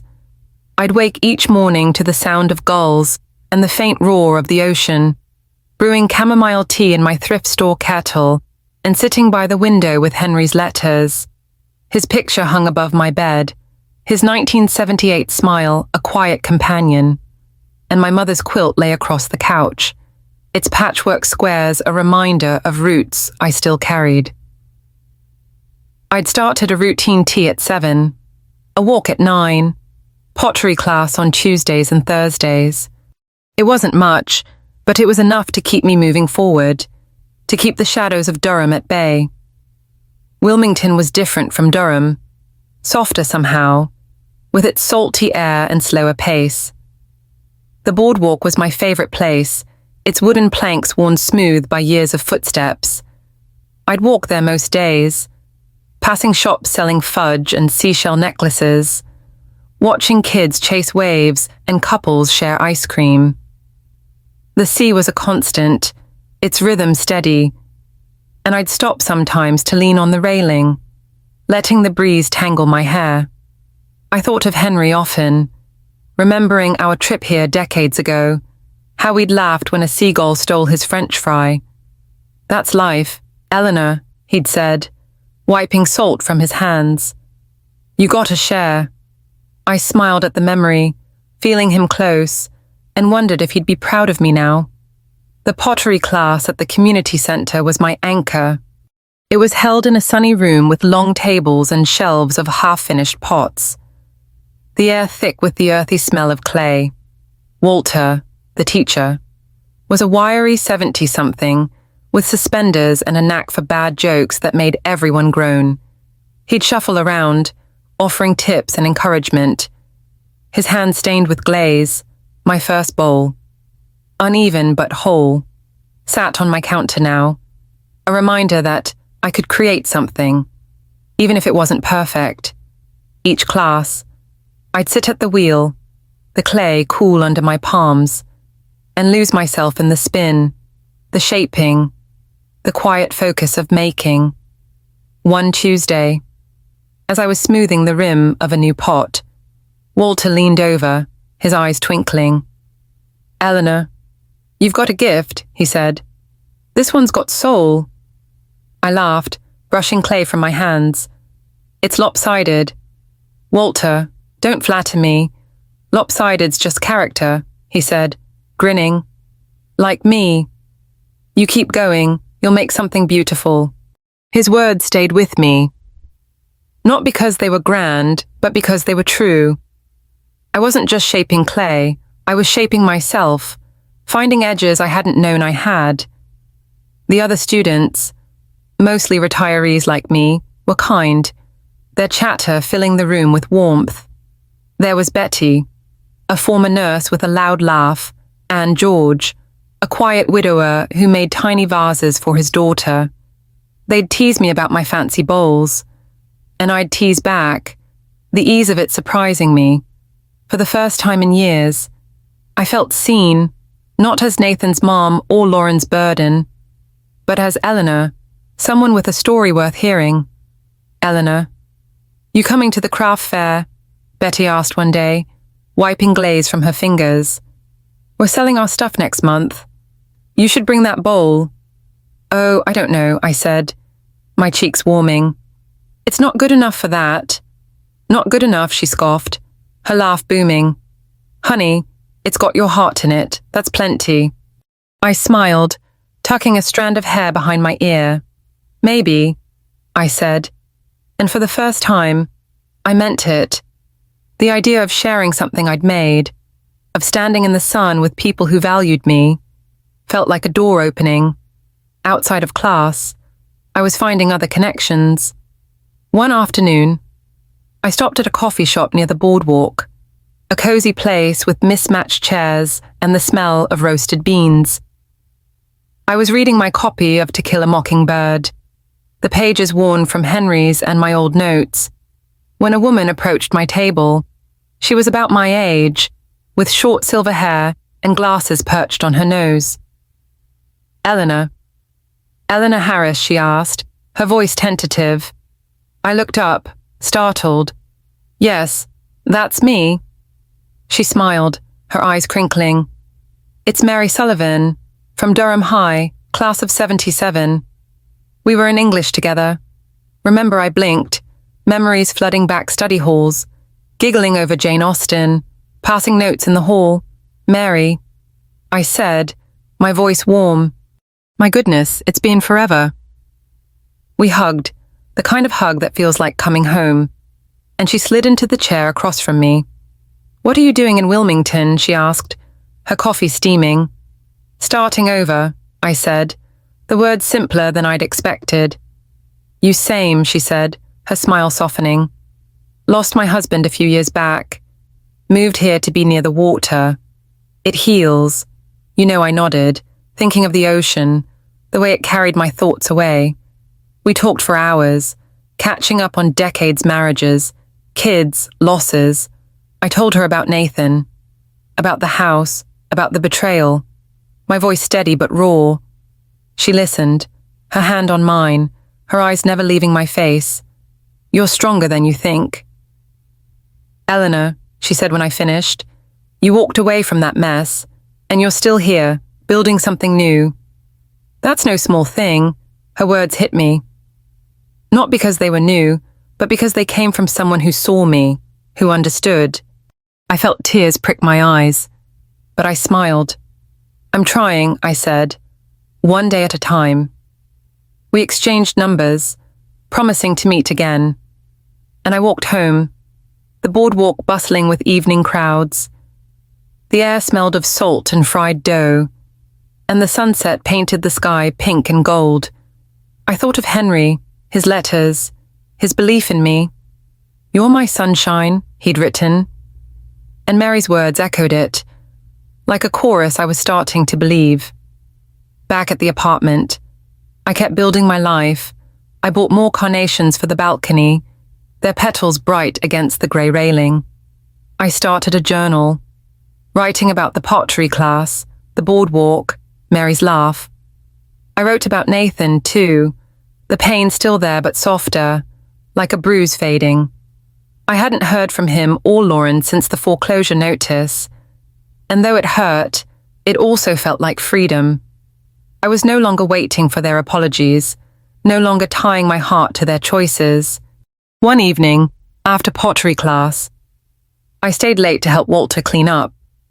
The room was quiet, the other students gone. The air heavy with clay dust. He was wiping down a wheel, his hands slow but sure. You're getting good. Eleanor, he said, not looking up. There's a story in your pots. You know that I paused, a rag in my hand, a story I asked. He nodded, his eyes meeting mine. Every piece you make, it's got you in it. The way you shape it, the way you don't give up. That's a story worth telling. I felt a lump in my throat, his words sinking deep. I've made a lot of mistakes. I said, my voice low, lost a lot. We all do, he said, his grin soft. But you're here, aren't you, King Bowles, making a life? That's what counts. I nodded, my eyes stinging, and we finished cleaning in silence. I walked home under a starry sky, the ocean's rhythm steady in the distance. I thought of Walter's words, Mary's hand on mine, Betty's laugh. I thought of the bowl on my counter, lopsided but mine. I'd lost Nathan, the house, the oak tree, but I was finding something else, people who saw me, who valued me, who reminded me I was enough. That night, I sat on the balcony, the carnations glowing under the moonlight. The radio played a soft Tammy Wynette tune, Stand By Your Man, and I opened my journal. I wrote, I'm not alone anymore. I'm seen, and that's enough. I looked at the ocean, its waves a silver shimmer, and felt a quiet strength. Wilmington wasn't just a place, it was a promise, one I was keeping for myself. There's a kind of peace that comes when you let go. Not of love, but of the need to fix what's broken. For me, that peace settled in late January 2024 on the balcony of my Wilmington apartment, with a notebook in my lap and the ocean's whisper in my ears. I'd been in Wilmington for nearly a month, building a life from the ashes of the Durham house, the oak tree, and Nathan and Lauren's betrayal. I'd found warmth in new friends, strength in the clay I shaped at pottery class, and a quiet pride in the home I'd made. But there was one piece of my heart still tethered to the past, Nathan's child, my grandchild, a girl I'd never met. That night, under a sky full of stars, I wrote her a letter I knew I'd never send, not to heal them, but to heal me. I'm Eleanor Harris, 64 years old, and I'm sharing this story because it's one that carries truth. If you've been with me, you know the hope I poured into that Durham house, the $200,000 I gave Nathan and Lauren, the betrayal that shattered me, and the choice to let it all go. You've walked with me to Wilmington, seen me find light in a sunlit apartment and a lopsided clay bowl. Now, I want to take you to a quieter moment, when I faced the love I still carried and chose to set it free in my own way. Let me bring you to that balcony, to the carnations and the waves, to the night I wrote my heart onto a page. The apartment had become my haven, its small rooms filled with pieces of me. The hardwood floors gleamed under the morning sun, and the balcony, with its single chair and pot of pink carnations, was where I started and ended my days. Henry's picture hung above the bed, his 1978 smile a steady presence, and my mother's quilt draped over the couch, its patchwork squares bright against the plain fabric. The wooden box of Henry's letters sat by the window, next to a thrift store lamp and my journal, where I'd been writing about pottery class, walks on the boardwalk, and the friends who'd begun to feel like family.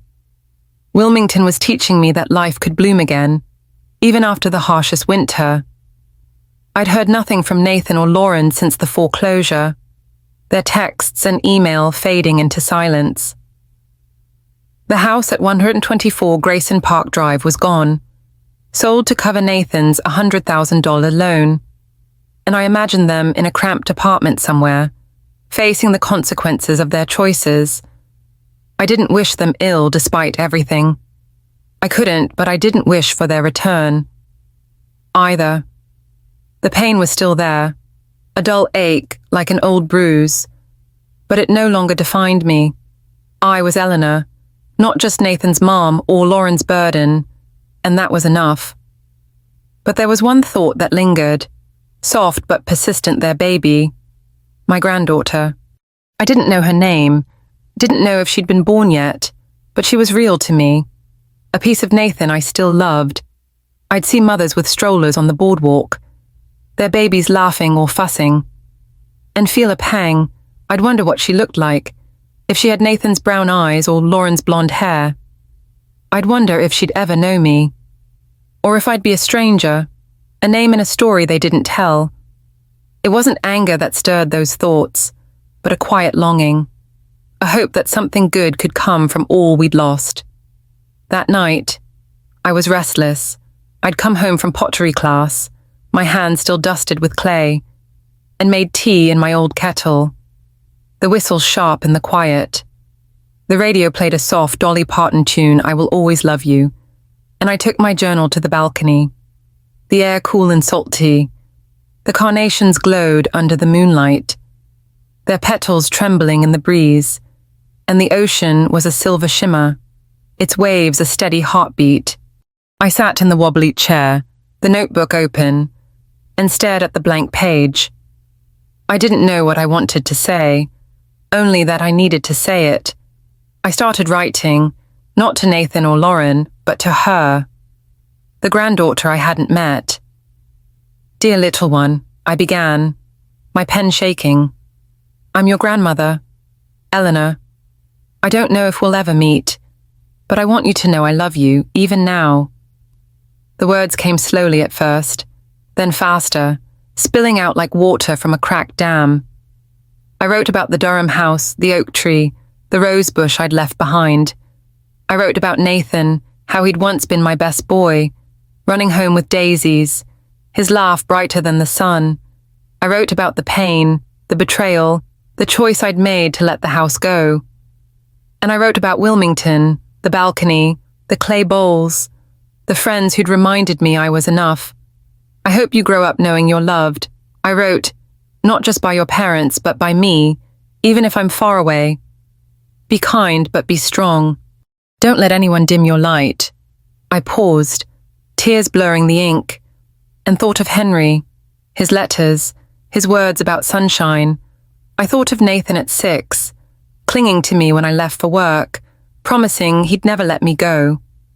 I thought of the $200,000 check, the promise of a home, the way it had crumbled, and I thought of this child, innocent and new, who deserved more than the weight of our mistakes. I finished the letter, 2 pages front and back, and read it under the balcony's dim light. One day, if you find this, know that I'm rooting for you. I'd ended. You're part of me. And that's forever. I folded the pages, my hand steady now, and slipped them into Henry's letterbox, next to his words from decades ago. I didn't plan to send it, not now, maybe not ever. It wasn't for Nathan or Lauren, wasn't for fixing what they'd broken. It was for me, a way to hold my love without letting it pull me back. I'd let go of their house, their lies, but not of this, not of her. I sat there a while, the ocean's rhythm steady, the radio now playing a soft George Strait tune. The chair. I thought of Henry, our Wilmington trip, the ice cream dripping down his chin. You're my sunshine. Eleanor, he'd said, and I'd laughed, feeling it. I thought of Mary, my old friend, her hand on mine in the coffee shop, her words, you're stronger than you think. I thought of Walter, his grin as he praised my lopsided bowl, calling it a story. They'd all seen me, in ways Nathan and Lauren never had, and that seeing had given me back my light. The next day, I went to pottery class, the room warm with the smell of clay and glaze. Walter was there, his suspenders bright red, telling a terrible joke about a pot that wouldn't hold water. I laughed, the sound easy, and sat at my wheel. I was working on a new piece, a small vase with a wave pattern scratched into the side. Betty, the nurse with the booming laugh, leaned over, her apron streaked with clay. Eleanor, that's going to be a beauty, she said. You selling it at the craft fair, I might. I said, my hand steady on the clay. If I don't keep it for myself. She grinned. That's the spirit. You make it. You get first dibs. Walter wandered by, his eyes on my vase. You're telling a story again. Eleanor, he said, his voice soft. This one's got the ocean in it. I smiled, my fingers tracing the waves. Maybe, I said, it's where I am now. He nodded, like he understood, and moved on. I kept working, the wheel spinning, the clay yielding under my hands. I thought of the letter, tucked in Henry's box, and felt a quiet peace. I wasn't erasing Nathan or the pain, but I was making room for something else, joy, connection, myself. I'd lost a house, a son, but I'd found a home, not in walls, but in the life I was building. I walked home that evening, the boardwalk alive with tourists and the smell of fried shrimp. The sunset was a blaze of orange and pink, and I stopped to watch, leaning on the railing. A young mother passed, her toddler in a stroller, babbling about the waves. I smiled, thinking of my granddaughter, and whispered, "Be happy, little one." The words floated out to sea, carried by the breeze, and I felt lighter, like I'd set down another piece of the past. Back at the apartment, I sat on the balcony, the carnations catching the last light. The radio played a soft Emmylou Harris tune, Boulder to Birmingham. I opened my journal and I wrote to her, and it set me free. I'm not waiting anymore. I looked at the ocean, its waves a silver thread, and felt Henry's presence, his smile in the stars. Wilmington was my home now, and I was ready to live in it, fully, for me.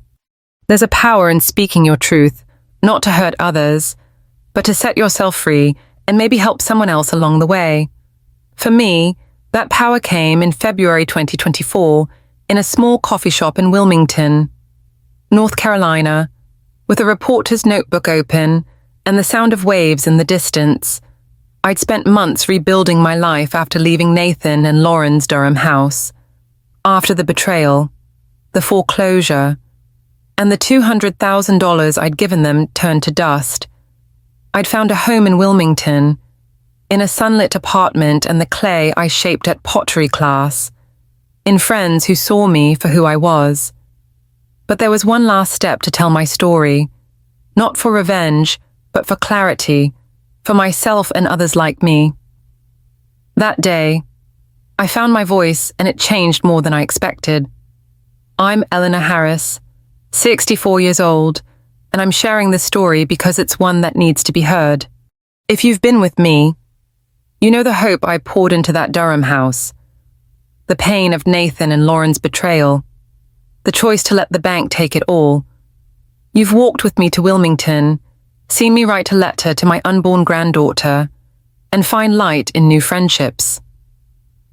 Now, I want to take you to the moment I stepped into the open, when I shared my truth and found it wasn't just mine. Let me bring you to that coffee shop, to the boardwalk and the carnations, to the day I spoke for more than myself. Wilmington had become my refuge, its salty air and steady waves a balm for the wounds I'd carried. My apartment was small, but mine, with hardwood floors that caught the morning light and a balcony where pink carnations bloomed in a pot. Henry's picture hung above the bed, his 1978 smile a quiet strength. And my mother's quilt lay across the couch, its patchwork squares a tie to my past. The wooden box of Henry's letters sat by the window, next to my journal and a lopsided clay bowl from pottery class. I'd built a rhythm here: tea at dawn, walks on the boardwalk, pottery on Tuesdays and Thursdays. It wasn't grand, but it was enough, a life I was learning to love. The idea to share my story came from Mary, my old high school friend I'd reconnected with at a coffee shop. We'd been meeting weekly, swapping stories over lattes, her silver hair glinting under the shop's warm lights. One afternoon, as we sat by a window with a view of the boardwalk, I told her about the letter I'd written to my granddaughter, the one I'd tucked in Henry's box. It helped, I said, stirring my tea. Not for them, but for me. Like I let go of something. Mary leaned forward, her glasses slipping down her nose. Eleanor, that's powerful, she said. You've been through so much, losing the house, your son's betrayal. Have you thought about telling it wider? Not just to me, but to others? I frowned, my spoon pausing. What, like a book? Or something, I asked, half laughing. Maybe, she said, her eyes serious. Or an article. A reporter friend of mine, Susan, works for Wilmington Weekly. She's always looking for real stories, especially about women our age. You could help people, show them they're not alone. I shook my head, the idea daunting. I don't know, Mary. It's personal, and I don't want to drag Nathan through the mud. It's not about dragging, she said, her hand on mine. It's about owning your story. You gave everything, and they took it. You walked away and built this. She gestured to the shop, the boardwalk beyond. That's worth sharing. Her words stayed with me, like a seed planted in soft soil. I thought about it on my walks, the boardwalk's planks creaking under my feet, the ocean's rhythm steady in my ears. I thought about the women I'd met at pottery class, Betty with her loud laugh, George with his quiet grief, who'd shared their own stories of loss and resilience. I thought about the waitress at the Durham diner, Doris, who'd seen my burden and offered kindness. Maybe Mary was right. Maybe my story wasn't just mine. Maybe it could light a path for someone else. A week later, I called Susan, Mary's reporter friend. My hands were sweaty as I dialed, sitting on my balcony with the carnations catching the morning light. Susan's voice was crisp but warm, like she was used to putting people at ease. Mary told me a bit about you. Eleanor, she said, sounds like you've got a story worth telling. Can we meet? Yes, I said, my voice steadier than I felt. I'd like that. We arranged to meet at the coffee shop, the same one where I'd found Mary. I spent the day before nervous, pacing my apartment, the radio playing a soft Patsy Cline tune, She's Got You. I opened Henry's letterbox, pulling out one from 1980, when Nathan was born. You're the best mother. Eleanor, he'd written. Don't ever doubt it. I held the paper, its edges worn, and felt his strength in me. This wasn't about Nathan or Lauren, wasn't about settling scores. It was about claiming my place, my truth, my light. The coffee shop was bustling when I arrived, the air thick with the smell of roasted beans and cinnamon rolls. Susan was already there, a woman in her 50s with short brown hair and a notepad on the table. She stood, offering a warm smile.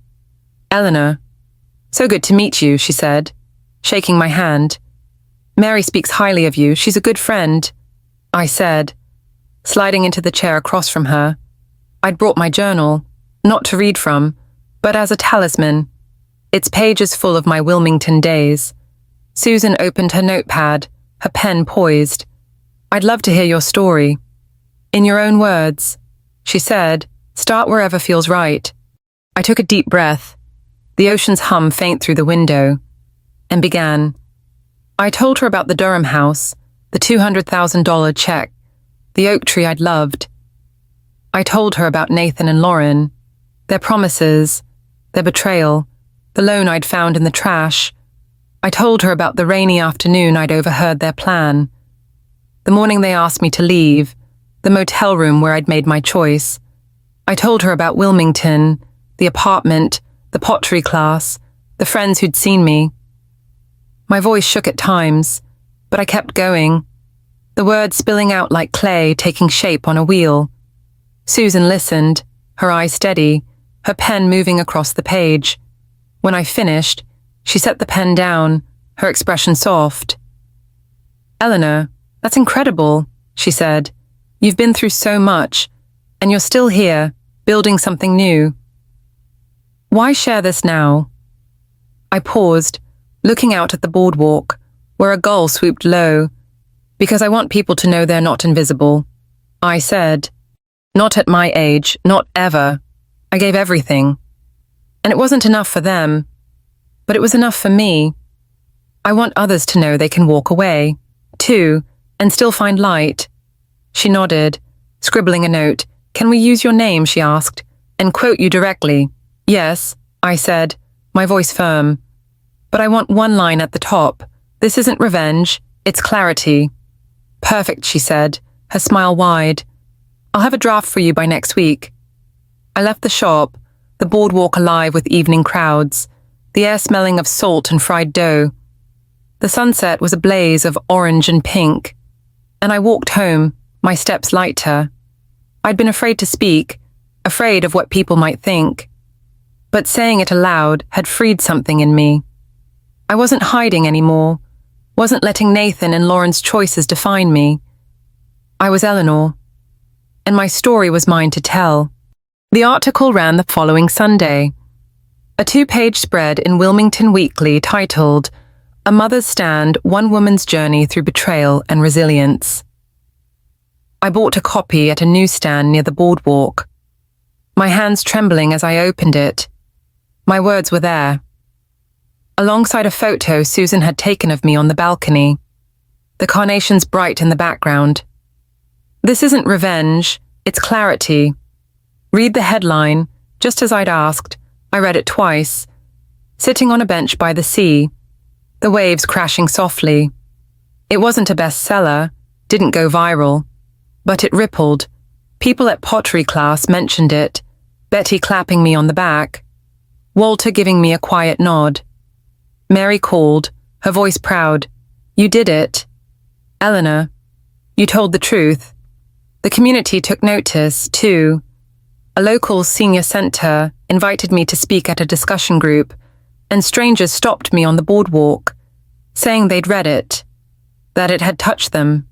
One woman, her hair white as sea foam, took my hand and said, I gave my kids everything.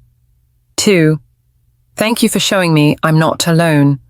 I hugged her, tears in my eyes, and felt the weight of my story shift. It wasn't just mine anymore. I hadn't heard from Nathan or Lauren, and I didn't expect to. The article didn't name them directly, but Durham wasn't far, and I knew word might reach them. I didn't write it to hurt them, didn't want their pain. I wrote it for me, for the women like me, for the truth that deserved air. That night, I sat on my balcony, the carnations catching the moonlight, the radio playing a soft Vince Gill tune, Go Rest High on That Mountain. I opened my journal and wrote I spoke, and I'm still here, that's enough. I looked at the ocean, its waves a silver thread, and felt Henry's smile in the stars. Wilmington was my home, and I was living in it, fully, unapologetically. There's a quiet magic in finding your way back to yourself, in standing under a wide sky and knowing you're enough, just as you are. For me, that magic came in the spring of 2024 in my small Wilmington apartment, with the ocean song outside my window and a pot of carnations blooming on my balcony. I'd left behind the Durham house, the oak tree, the $200, $1,000 I'd given Nathan and Lauren, and the pain of their betrayal. I'd walked through loss, through silence, through choices that broke my heart but set me free. In Wilmington, I'd built a life not grand, but mine woven from clay bowls, new friends, and the truth I'd dared to speak. As I stood on the boardwalk one evening, the sunset painting the sea gold, I realized I'd found my light again, and it was brighter than I'd ever known. I'm Eleanor Harris, 64 years old, and I've shared this story because it's one that needed telling. If you've been with me, you know the hope I poured into that Durham house, the betrayal that shattered me, the choice to let it go, and the journey to rebuild in Wilmington. You've seen me write a letter to my granddaughter, share my truth with the world, and find strength in the people who saw me. Now, let me take you to the end of this road, to the moments when I claimed my peace and learned to love myself, not for what I gave, but for who I am. Let me bring you to Wilmington, to the waves and the stars, to the days when the light returned. The apartment had become my home, its small rooms filled with pieces of my heart. The hardwood floors glowed under the morning sun, and the balcony, with its wobbly chair and pink carnations, was my sanctuary. Henry's picture hung above the bed, his 1978 smile a steady companion, and my mother's quilt draped over the couch, its patchwork squares a bridge to my past. The wooden box of Henry's letters sat by the window, next to my journal and a growing collection of clay pots from pottery class. I'd settled into a rhythm: tea at dawn, walks on the boardwalk, pottery on Tuesdays and Thursdays, coffee with Mary on Fridays. It was a simple life, but it was mine, and every day felt like a gift. Wilmington had wrapped me in its embrace. Its salty air and steady waves a reminder that life keeps moving, even after the worst storms. The boardwalk was my haven, its planks creaking under my feet as I walked past shops selling taffy and seashell trinkets. I'd stop to watch the gulls, their wings catching the light, or listen to street musicians strumming guitars, their voices blending with the ocean's hum.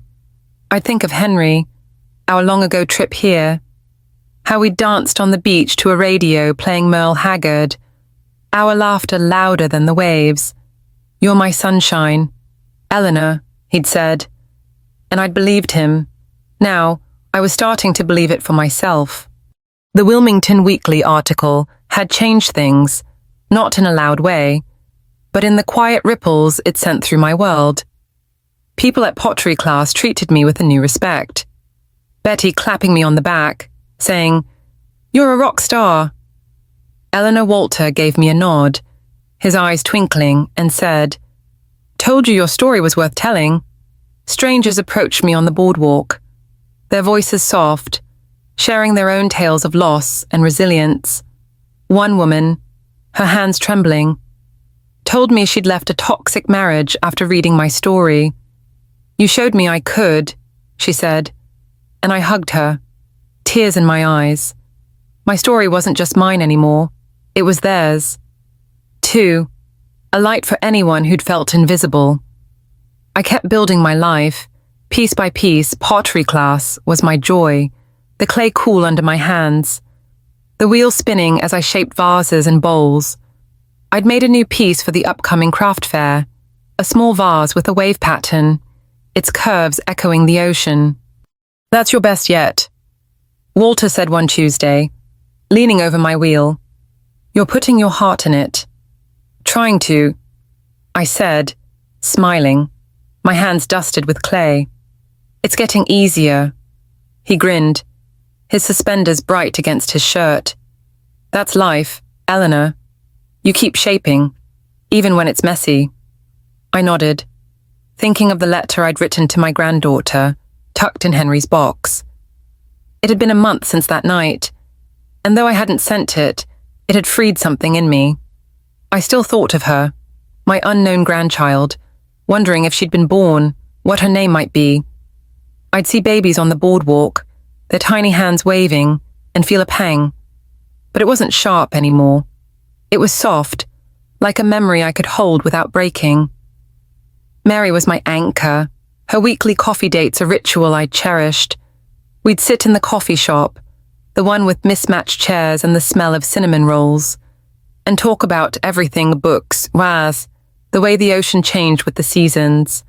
One Friday, as we sipped lattes, she looked at me, her glasses slipping down her nose. "Eleanor, you're different," she said. "Lighter, somehow." "Am I?" I asked, stirring my tea. "I still feel the same, some days." "No," she said, her voice firm. "You're not carrying their weight anymore. You're carrying you. And it shows." I smiled, her words sinking deep. She was right. I'd let go of Nathan and Lauren's choice, their silence, their debt. I'd let go of the house, the oak tree, the rose bush I'd loved. I was carrying myself now, and it felt like enough. That evening, I walked the boardwalk, the sunset a blaze of gold and pink. The air smelled of salt and fried shrimp, and a street musician played a soft Johnny Cash tune, Folsom Prison Blues. I stopped by a vendor selling seashells, their surfaces smooth and iridescent. An older woman, her hair braided, held one up, a small conch with a pearl-like sheen. "Pick one that speaks to you," she said, her voice warm. I took it, its weight light in my hand. "This one," I said, tracing its curves. "Good choice," she said, her eyes crinkling. "That's for folks who've let go of something heavy." I thanked her, slipping the shell into my pocket, and walked on, the ocean's rhythms steady beside me. I thought of the letter, the article, the people who'd thanked me. I thought of Henry, his letters, his belief in my strength. I thought of Nathan, a boy who'd once been mine, now a man I couldn't reach. And I thought of my granddaughter, a hope I'd hold forever, even from afar. Back at the apartment, I placed the shell on my counter, next to my clay vase, its wave pattern catching the light. I named it Peace, a quiet promise to myself. I made tea. The kettle's whistle sharp in the silence. and sat on the balcony, the carnations glowing under the stars. The radio played a soft Emmylou Harris tune, Red Dirt Girl, and I opened my journal. I wrote, "I'm home, not in a house, but in me. I'm enough." The words felt true, solid, like the clay I shaped. The next week, I went to the craft fair with my pottery class, my vase displayed on a table under a white tent. The boardwalk was alive with people, the air thick with the smell of popcorn and cotton candy. Betty sold a bowl within minutes, her laugh booming, and Walter wandered around, telling his bad jokes. I stood by my vase, nervous but proud, and when a woman bought it, saying, "This reminds me of the sea," I felt a joy I hadn't known in years. "You're a natural, Eleanor," Betty said, nudging me. "Next year, you'll need your own table. Maybe," I said, laughing, the sound easy. I looked out at the ocean, its waves sparkling under the sun, and felt Henry's smile, Mary's words, Walter's nod. I was here, seen, loved, not for what I gave, but for who I was. That night, I updated my will, a task I'd put off for too long. I sat at my table, the lamp casting a warm glow, and wrote instructions to leave my small savings to a local women's shelter, a literacy program, and an animal rescue I'd volunteered at years ago. I removed Nathan's name, not out of anger, but because I knew he'd find his own way. Or he wouldn't. I added a note. If he challenges this, share my story, all of it. I sealed the envelope, my hand steady, and felt a final weight lift. I walked to the beach the next day, the sand cool under my feet, the waves crashing softly. I held the conch shell, its sheen catching the light, and thought of my granddaughter. I whispered, "Be strong, little one," and let the words drift out to sea. I thought of Nathan, a boy with daisies, a man with choices I couldn't carry. I thought of Henry, his letters, his love that still warmed me. And I thought of myself, Eleanor, a woman who'd lost everything and found more. I stood there, the sunset golden, the ocean endless, and felt the light return. Wilmington was my home, not because of walls, but because I'd built it in my heart. I was enough. And that was the truest magic of all. As I walked back to my apartment, the carnations waiting, the radio playing a soft Vince Gill tune. When I call your name, I knew I'd keep shining, no matter what came next. Well, my dear friends, we've walked a long road with Eleanor, haven't we? From the ache of betrayal to the glow of her Wilmington sunrise. She's shown us what it means to rise, to shine, no matter the years. Isn't that something we all carry, a spark that refuses to fade? I'm Eva, your storyteller from Eufaula, Alabama, and my heart's full, knowing you've been here with me. What did Eleanor's journey stir in you? Drop a comment. Your stories are the sweetest tea we share. If you've loved this tale, hit that subscribe button so we can keep these porch talks going. Maybe with another soul story next time. Let's hold on to Eleanor's light and carry it into our own days. Until we meet again, keep your heart open and your tea sweet. See you soon, my friends, under the Alabama stars.